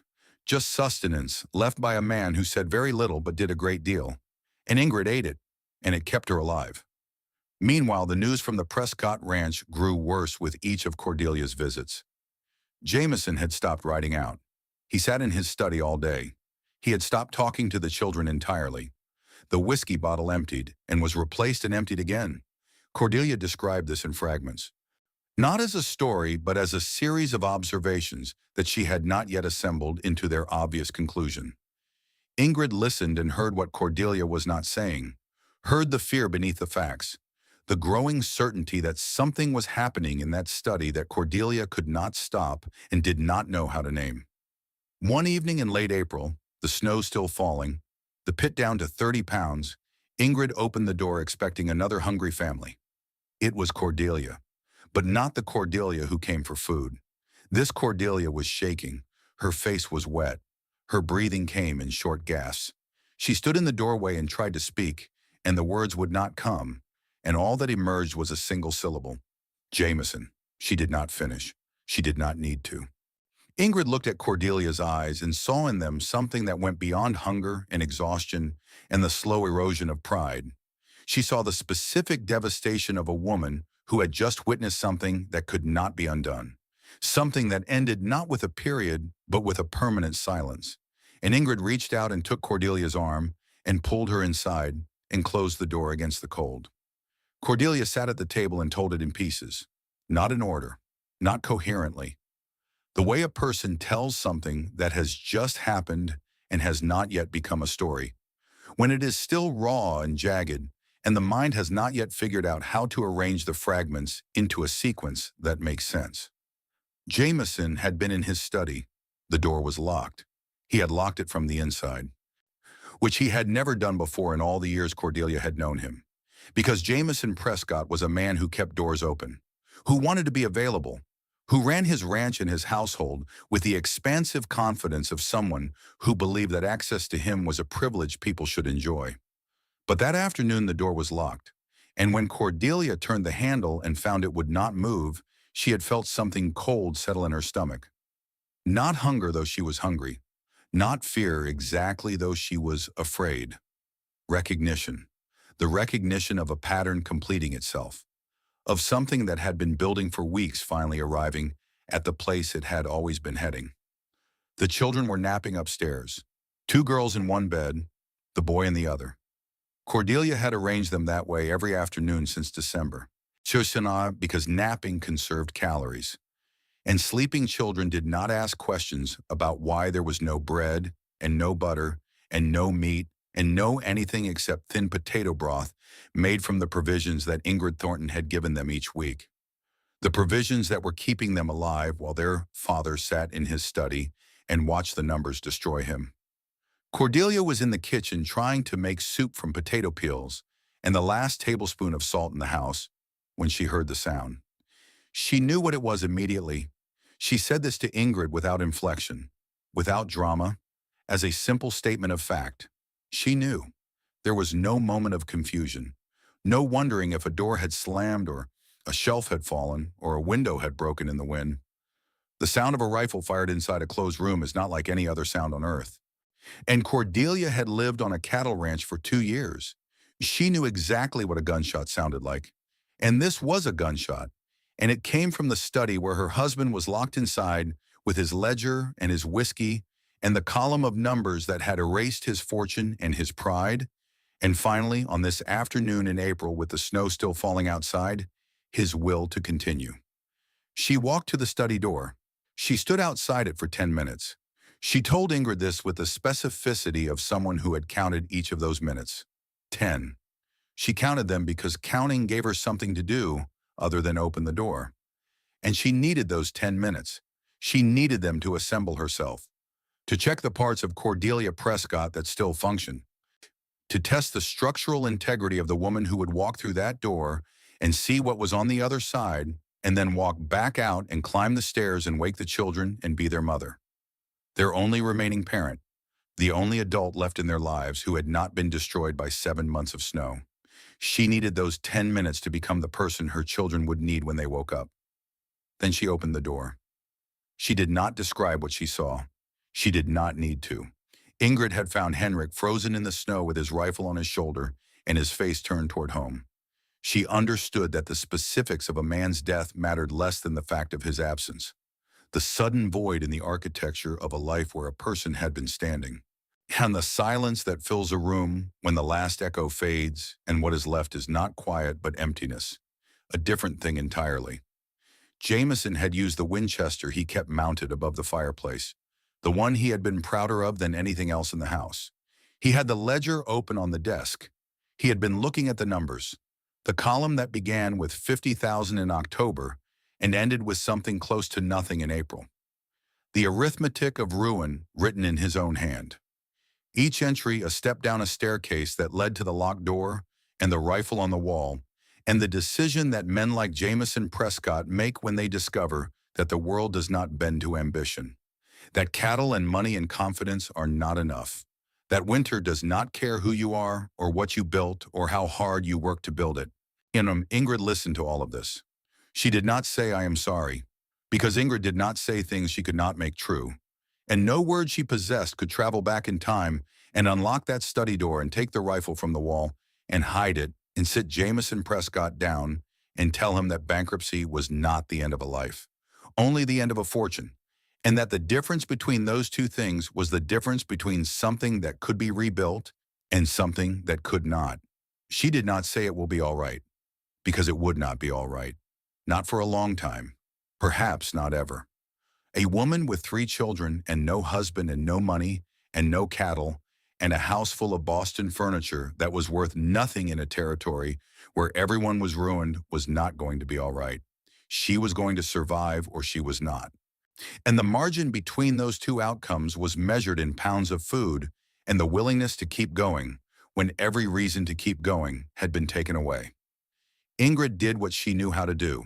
She went to the trap door, she opened it.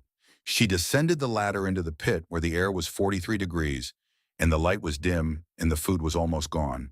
She used the trowel. Grandmother Elsa's trowel. The birch handle fitting her palm the way it had always fit her palm. She worked free nearly everything that remained. A small sack of potatoes, maybe 15 pounds. A double handful of dried beans that rattled like pebbles in the cloth she gathered them in. The last jar of preserved pears, the glass cold against her fingers. The fruit inside floating in syrup that caught the lamplight and glowed amber. The last gold in the mine. She brought them up. She set them on the table in front of Cordelia. This is almost everything I have left. Cordelia looked at the food on the table. She looked at Ingrid standing beside it. She saw what the winter had done to Ingrid's body. What months of giving had cost. The dress hanging loose on a frame that had given away its own substance. The hands trembling slightly when they set the jar down. Trembling not from cold, but from the kind of weakness that comes when a body has been running on almost nothing for weeks.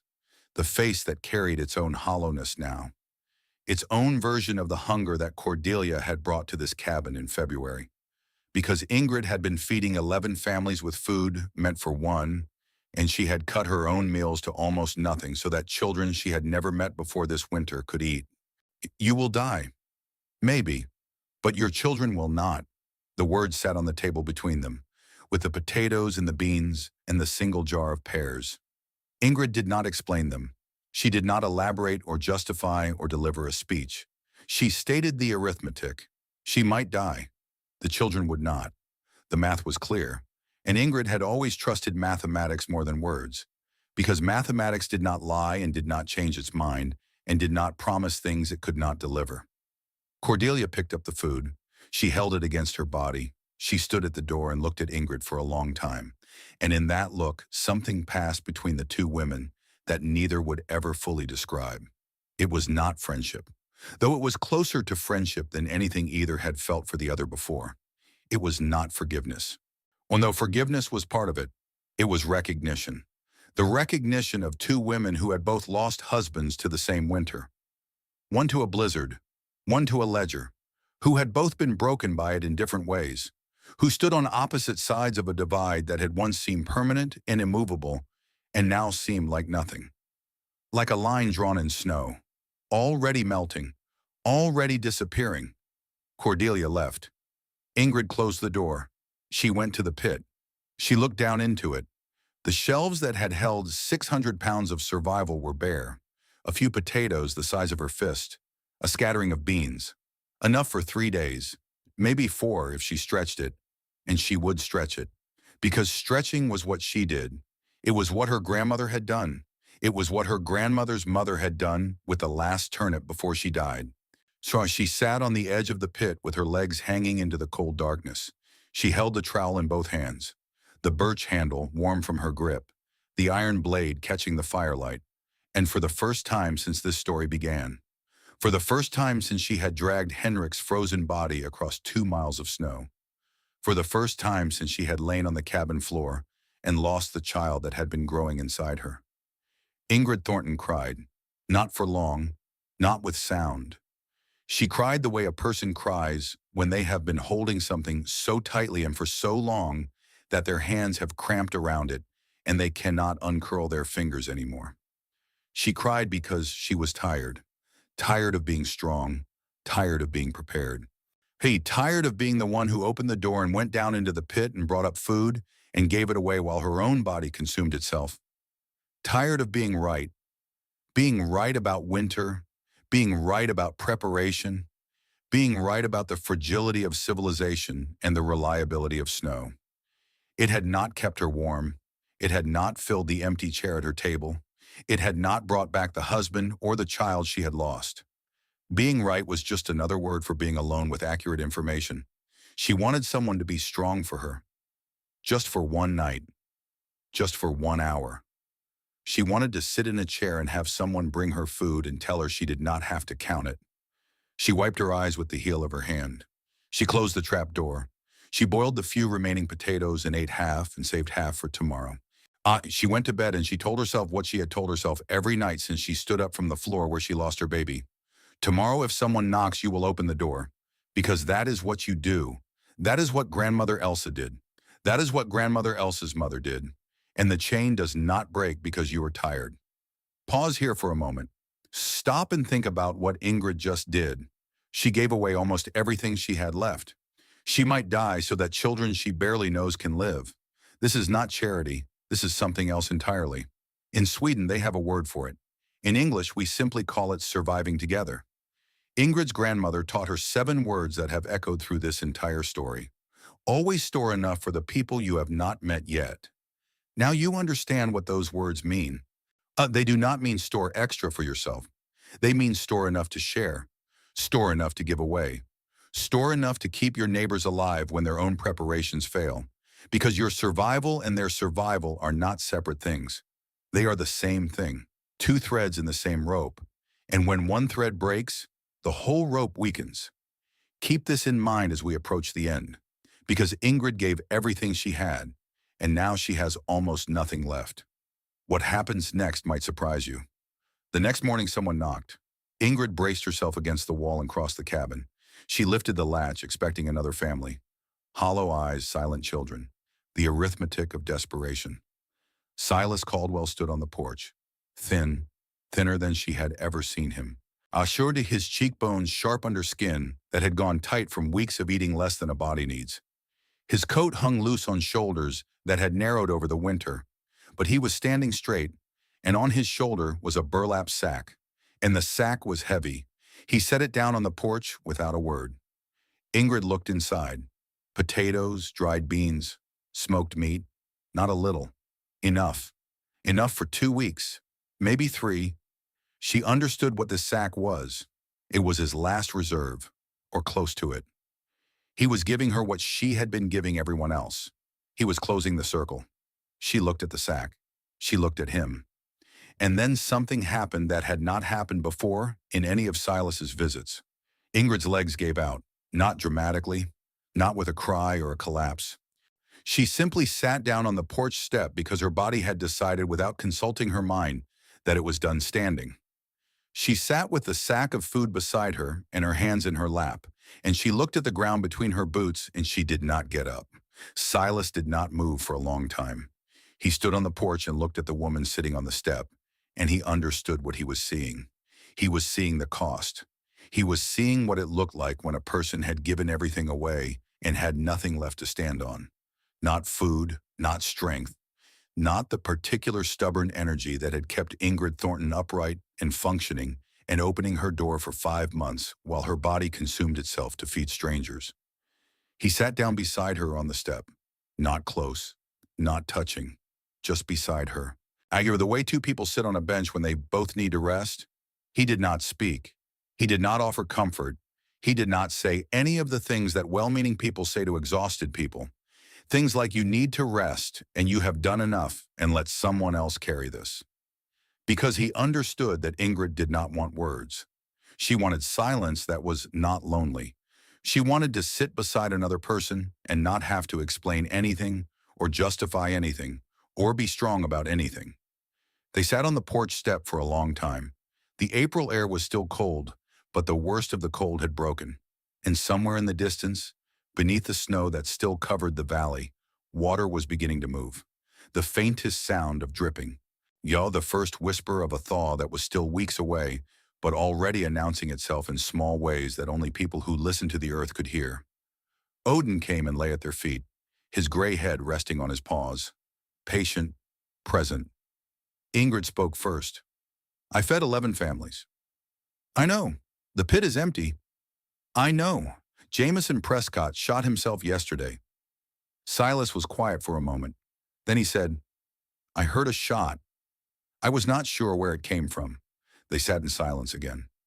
Ingrid reached into her coat pocket and closed her hand around the trowel, the birch handle warm against her palm, the tool that had dug food out of the earth and given it away over and over until there was nothing left to dig. I do not know how to stop. It was the most honest thing she had said to anyone since Henrik died. Not I am tired. Not I am afraid. Not I need help. But I do not know how to stop. The confession of a woman who had turned preparation into a religion and giving into a compulsion and did not know who she was if she was not the person digging and counting and opening the door. Silas looked at her. You do not have to stop. You just have to let someone dig beside you. He picked up the sack of food, carried it inside, and began to unpack it. Ingrid heard him moving in the cabin, heard him opening the trap door, heard his boots on the ladder as he descended into the pit, heard the sound of potatoes being placed on shelves. He was filling her root cellar. He was putting food back into the space she had emptied feeding other people. The sound of it, the quiet thud of sacks being set on wooden planks, was the most beautiful sound Ingrid had heard in months. More beautiful than birdsong or running water or any of the sounds of spring that were still weeks away. She stood up from the porch step. She went inside. She put water on the stove. She cooked porridge. 2 bowls. I will come back next week, Silas said when they had finished eating. All right. But this time the words meant something different than they had meant in March. In March they had meant, I accept your help. Now they meant, I accept you. He came back every week, sometimes with food, sometimes with just himself and his tools. Fixing what needed fixing, replacing what had worn out. Doing the quiet, necessary work of maintaining a place where one person had been living alone for too long. He did not court Ingrid. He did not bring gifts or speak of feelings or do any of the things that men in stories do when they are falling in love. He brought potatoes and fixed hinges and sat in a chair and ate porridge and left. And Ingrid let him, and that was the beginning. May came. The winter did not end on a particular day. There was no morning when Ingrid woke, and the snow was gone, and the sun was warm, and the birds were singing. It retreated the way it had advanced, gradually, stubbornly, fighting for every inch, giving up ground with the reluctance of an army that knows it will return. The temperature climbed above 0, then above 20, then one afternoon in the second week of May above 32 degrees, and the sound of water began, dripping from the eaves, running in rivulets down the sides of snowbanks, pooling in low spots in the yard. The sound of a world thawing, waking up, remembering that it had another season besides winter. And as the snow pulled back, it revealed everything it had been hiding for 7 months. Cattle carcasses everywhere, on every field and hillside, and draw and flat and ridge, in valley floor in the Gallatin, and beyond. Thousands of them, tens of thousands. The bodies had been preserved by the cold through the winter, frozen solid, stacked in drifts, buried under snow. Now as the temperature climbed above freezing, they began to thaw, and the smell rose over the valley like a tide, sweet and rotten, so thick you could taste it on your tongue a mile from the nearest carcass. Buzzards came from everywhere, from distances that seemed impossible, drawn by the scent of decomposition that carried for miles on the spring winds. They circled in columns so dense they cast moving shadows on the ground, like dark clouds drifting across a landscape that had no real clouds left. Just blue sky and sunshine, and the smell of death and the sight of bones. The survivors emerged to count what they had lost. Virgil Dawson, the young cowboy who had bet $10 that Ingrid's roof would collapse before Christmas, had lost 2 fingers to frostbite during a desperate ride to check on stranded cattle in February. He never made that kind of bet again. When he saw Ingrid in town that spring, he removed his hat and nodded once without speaking. The gesture said more than words could have. Prudence Holloway's general store had run out of everything by February. She had been so busy spreading news about the crazy Swedish widow that she had forgotten to stock her own shelves. When she came to Ingrid's door in March, she did not meet Ingrid's eyes. Ingrid gave her food anyway. That was the point. You did not store enough for the people who deserved it. You stored enough for everyone. The Gallatin Valley, which had looked like paradise in the summer of 1886, with its long grass and its fat cattle and its confident ranchers and its trains and its telegraphs and its absolute faith in civilization, was a graveyard by the spring of 1887. The ranches that had employed hundreds of men stood empty. Their owners fled to cities where failure could be absorbed into anonymity, or gone bankrupt in proceedings that took everything, including the Boston furniture and the Chinese porcelain, or dead by their own hands. Jameson Prescott was not the only one. I and Ingrid heard of 3 others that spring who had made the same choice in the same way, alone in their studies or their barns or their fields. Men who had measured their worth in cattle and found themselves worthless when the cattle died. The banks that had lent money against livestock that no longer existed began to fail. The merchants who had extended credit to ranchers who could never repay went under. The entire economic structure of Montana Territory, which had been built on the assumption that grass grew forever and cattle lived forever, and winter was a temporary inconvenience that ended in March, crumbled like a wall built on sand when the water rises. But the small farms survived. The homesteaders who had root cellars and stored food and prepared for the worst and listened to old wisdom, passed down from people who had lived through worse. They came through the winter thin and scarred and changed in ways that would take years to fully understand. But they came through it alive, and they learned what the cattle barons had never understood. That preparation was worth more than ambition. That 600 pounds of vegetables buried under a cabin floor was worth more than 50,000 head of cattle standing on 100,000 acres of open range. That the woman who digs a hole and fills it with potatoes knows something that the man who buys 50,000 cattle on credit does not. And the something she knows is this: you cannot eat confidence. Cordelia Prescott came to Ingrid's cabin one last time after the snow melted. She walked the 2 miles from what remained of the Prescott Ranch. No carriage, no horse. On foot in a plain wool dress, the silk and the cameo and the 16 covered buttons long gone, sold or traded or abandoned during the desperate weeks of April when the last of the food ran out and Cordelia discovered capabilities she never knew she possessed. She discovered she could barter her piano for a sack of flour and not feel diminished by the exchange. She discovered she could chop firewood and haul water and build a fire from kindling and cook a meal from almost nothing and do every single thing that servants and money had done for her for 34 years. Her children walked behind her, thin but upright, but walking, but alive. Alive because a woman who owed them nothing had fed them for 5 months out of a pit beneath a cabin floor, while their father's empire dissolved around them like sugar in hot water. I do not know how to thank you. Cordelia stood in Ingrid's yard with the May sun on her face. She looked older than 34, older by a decade, aged not by time but by the specific education that comes from discovering that everything you believed was wrong and that the things you mocked were the only things that mattered. You saved my children's lives. You saved mine. And I repaid you with contempt. You repaid me by keeping your children alive. That is enough. Ingrid was in the garden, kneeling in the dirt, the same posture Cordelia had found her in 7 months ago. Sir, but this time the dirt was wet and dark and full of the promise that only spring dirt has. The promise that something planted now will grow and feed someone later. She was using the trowel, Grandmother Elsa's trowel, the birch handle warm in her grip, pressing open furrows for the first potato seeds of the new season. Next year you will store your own food. Next year you will be ready. Next year I will not be here.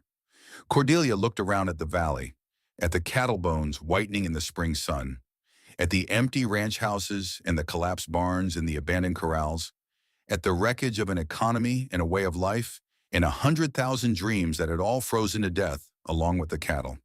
I am taking my children to Boston. I cannot face another winter in this place. I do not have the strength. She paused, looking at something Ingrid could not see. I thought civilization had come to Montana. I thought trains and telegraphs and money meant that we did not have to be afraid anymore.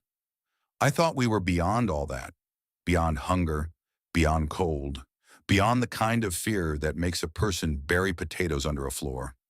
She looked at Ingrid, kneeling in the dirt with the trowel in her hand and the sun on her back, planting food that would grow through the summer and be stored in the fall and eaten through the winter by someone who needed it. The endless cycle of preparation and provision that had kept Ingrid alive and kept 11 families alive and kept the memory of grandmother Elsa alive and kept alive the lessons of a Swedish famine that happened 50 years ago and 8,000 miles away. I was wrong. Civilization is a word. And winter is real.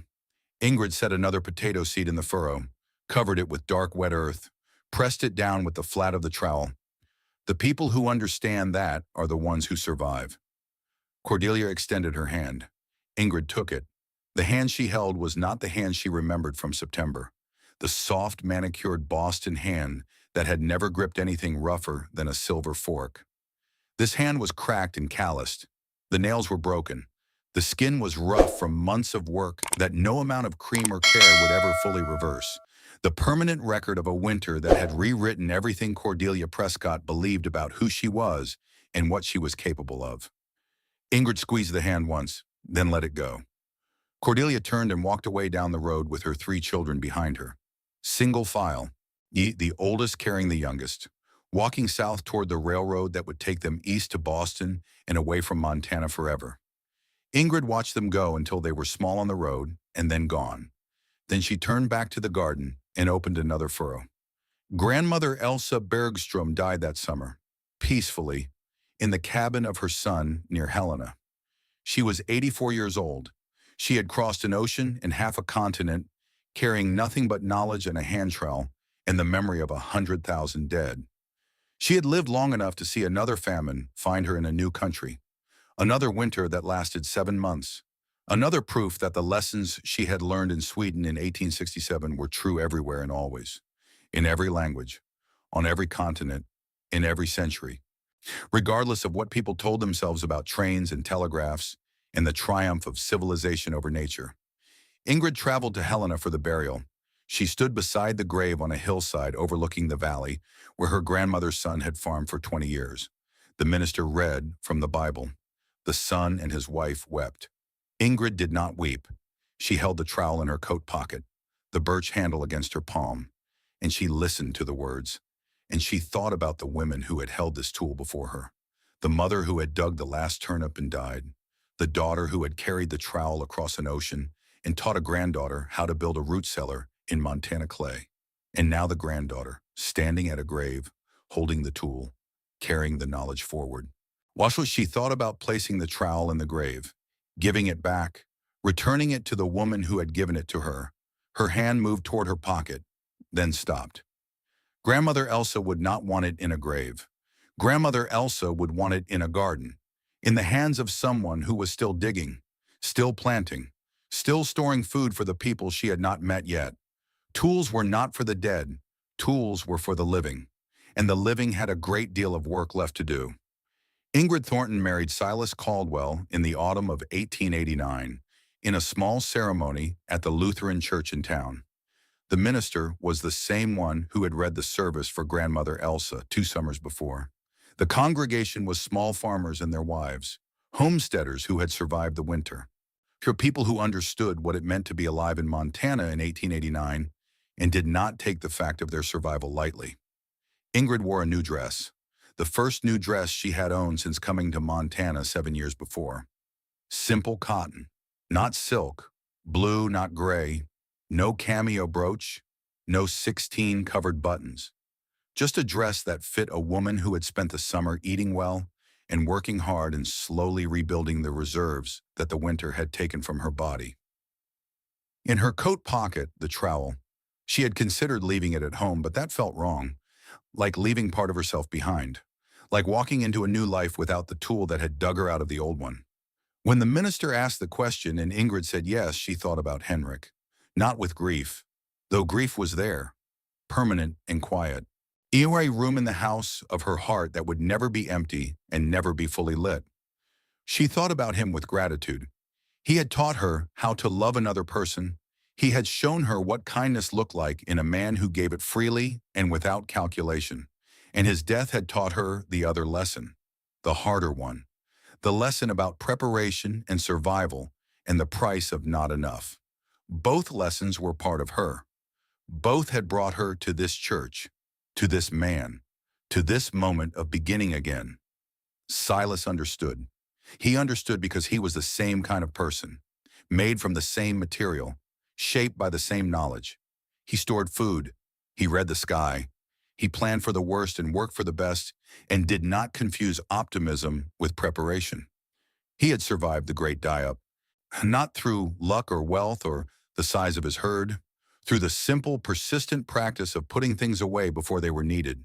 He had watched Ingrid through her cabin window on a February night, giving food to the Whitmore family, 6 children, the youngest barely able to stand, and he had seen something he had never seen before, not charity, which implies a giver and a receiver and a distance between them. Something else, something more like water finding its level, food moving from where it was to where it was needed. Naturally, without ceremony, without expectation of return. He had fallen in love with the act before he fell in love with the woman. And when spring came, and he helped her plant her garden, he was not courting her. He was joining her. There was a difference, and both of them knew what it was. Together they built a larger farm. Together they dug a new root cellar, wider and deeper than the one Ingrid had dug alone in 1886, capable of holding 2,000 pounds of provisions. Enough for a year if it came to that. Enough to share with every family in the valley if winter decided to test them again. Silas, Doug, and Ingrid lined the walls, and together they filled the shelves. And every autumn for the rest of their lives, they descended into the cool darkness with a lantern and a notebook and counted what they had. The way Ingrid had counted every morning in the cabin during the long winter. Except now there were 2 sets of hands holding the lantern and 2 voices counting, and the numbers were large enough to hold not just their own survival, but the survival of anyone who might come knocking when the snow began to fall. They raised 4 children, 2 boys and 2 girls, born between 1890 and 1897, each one entering the world in the farmhouse that Silas and Ingrid had built together on the land where Ingrid's original cabin still stood. Each one taught from the day they could hold a spoon that food was not a thing to be taken for granted, that a full plate was not a right but a result, the result of work done months before the plate was set on the table. That winter was not a season to be underestimated or romanticized or spoken of casually by people who had never watched it kill. That the difference between the families who survived and the families who did not was not wealth or luck or the number of cattle on the range or the size of the house or the quality of the furniture inside it. It was preparation. It was the work done in summer that kept you alive in February. It was the hours spent digging and planting and harvesting and smoking and salting and preserving and counting and calculating. It was 600 pounds of potatoes buried in a hole under a cabin floor by a woman who had lost everything she loved and decided that losing everything was not the same as being defeated, that standing up after the worst day of your life was not courage but necessity, and that necessity, properly understood, was the only kind of courage that mattered. Every autumn the children helped fill the root cellar. Every autumn they carried sacks of potatoes down the ladder and stacked them on the shelves and packed carrots in sawdust and wrapped cabbage in newspaper and hung strips of dried meat on hooks driven into the pine plank walls. They did this the way other children did chores, with varying degrees of enthusiasm and complaint. But they did it, and Silas and Ingrid stood at the top of the ladder and watched their children work and said nothing, because the lesson was in the doing, not in the telling. Children who carried food into a root cellar with their own hands understood something about survival that no amount of sermons or lectures or cautionary tales could teach. You had to feel the weight of a sack of potatoes on your shoulder. You had to smell the cool earth at the bottom of the pit. You had to see the shelves fill up and know that each jar and each sack and each wrapped head of cabbage was a day of life. A day that you had earned with your hands. A day that no blizzard and no banker and no amount of bad luck could take away from you.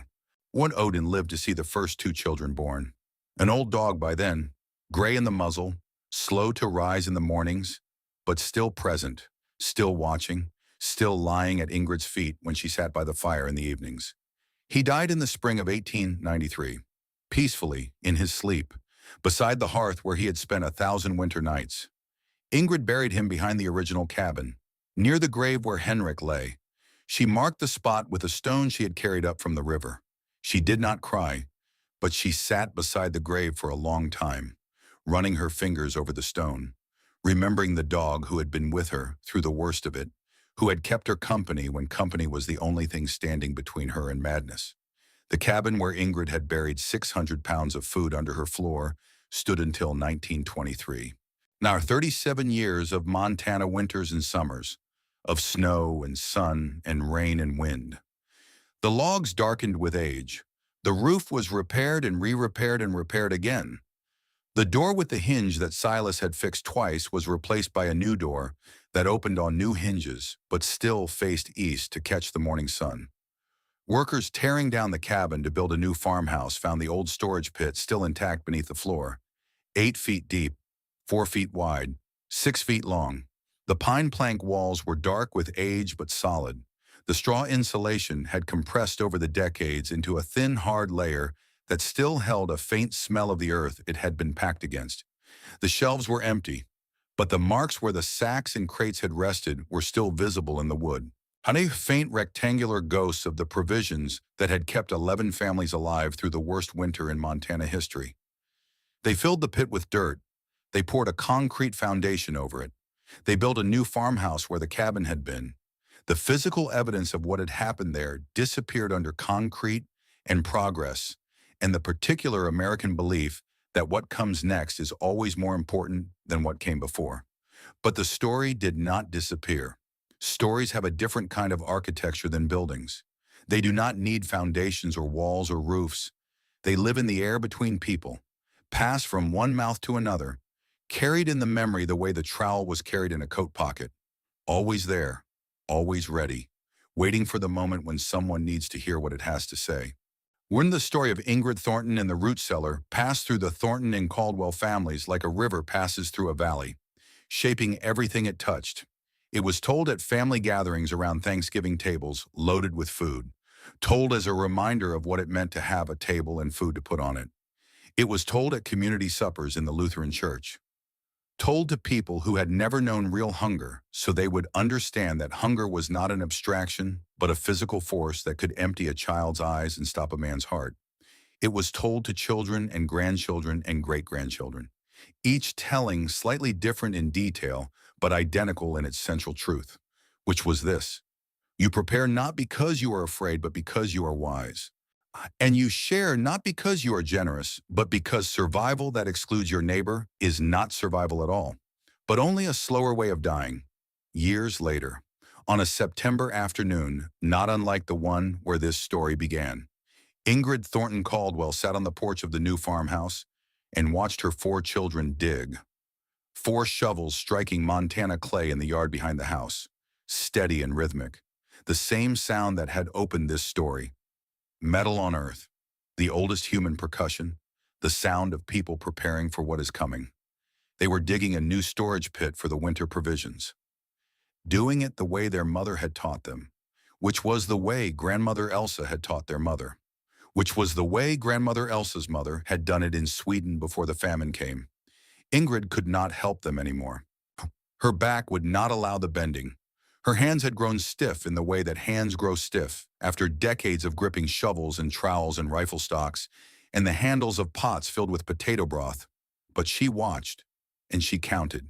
She counted the depth of the pit and the number of sacks waiting to be lowered in, and the bushels of potatoes and turnips and carrots that her children had grown and harvested and prepared with their own hands in the same soil that she had broken with a grub hoe 30 years ago, when she was 28 years old and alone, and had nothing left in the world except a cabin and a piece of land and the knowledge of what happens when you do not have enough. On the kitchen shelf inside the house, visible through the open door, the trowel rested in its place. A birch handle worn smooth as riverstone by the grip of 4 women across 3 generations.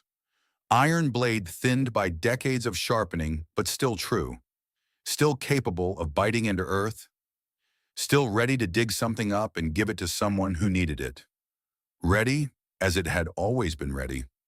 Ingrid's youngest child, a girl of 16 with her mother's ice blue eyes and her father's quiet hands, stopped digging and leaned on the shovel handle and wiped her forehead with her sleeve and looked up at Ingrid on the porch. "Mama, how much is enough?" Ingrid looked at the sky, looked at the mountains to the west where the weather came from, where the clouds were building the way they always built in September, white and tall and innocent looking, not giving no sign of what they would become in November when the temperature dropped and the wind changed and the snow began to fall. She looked at the valley spread out below the farmhouse, green and gold in the autumn sun, dotted with cattle and farmhouses and the straight lines of fences and roads, the orderly geometry of a civilization that believed in its own permanence. She looked at the bones of the old cabin visible at the edge of the yard, the last few logs not yet cleared away, dark with age, the remains of the place where she had dug a hole in the floor and filled it with 600 pounds of food and opened her door to everyone who knocked. She reached into her coat pocket and touched the trowel. The birch handle was warm from resting against her body. The iron blade was cool against her fingertips. 60 years of use. For 3 countries, 4 women, 1 lesson. She answered in the voice that Grandmother Elsa had used. Flat, calm, not afraid. Just the truth delivered the way truth should be delivered. Without decoration, without apology, without any doubt at all. Always store enough for the people you have not met yet. Her daughter looked at her for a moment, then she nodded. The way Ingrid had nodded when Grandmother Elsa said the same words to her 40 years ago in a cabin in Minnesota. The nod of someone who does not yet fully understand what they have been told, but who recognizes its weight and files it away in the place where important things are kept. The place that does not forget. The girl picked up her shovel and went back to digging, and the sound of metal striking earth filled the September air, steady and slow and heavy. The rhythm of preparation, the rhythm of people who knew what winter meant and intended to be ready when it came. Final pause. The sound came first, and the sound came last. And in between there was a woman, and a hole in the floor, and 600 pounds of food, and a winter that lasted 7 months, and a door that opened every time someone knocked. That is the story. That is all of it. And it is enough.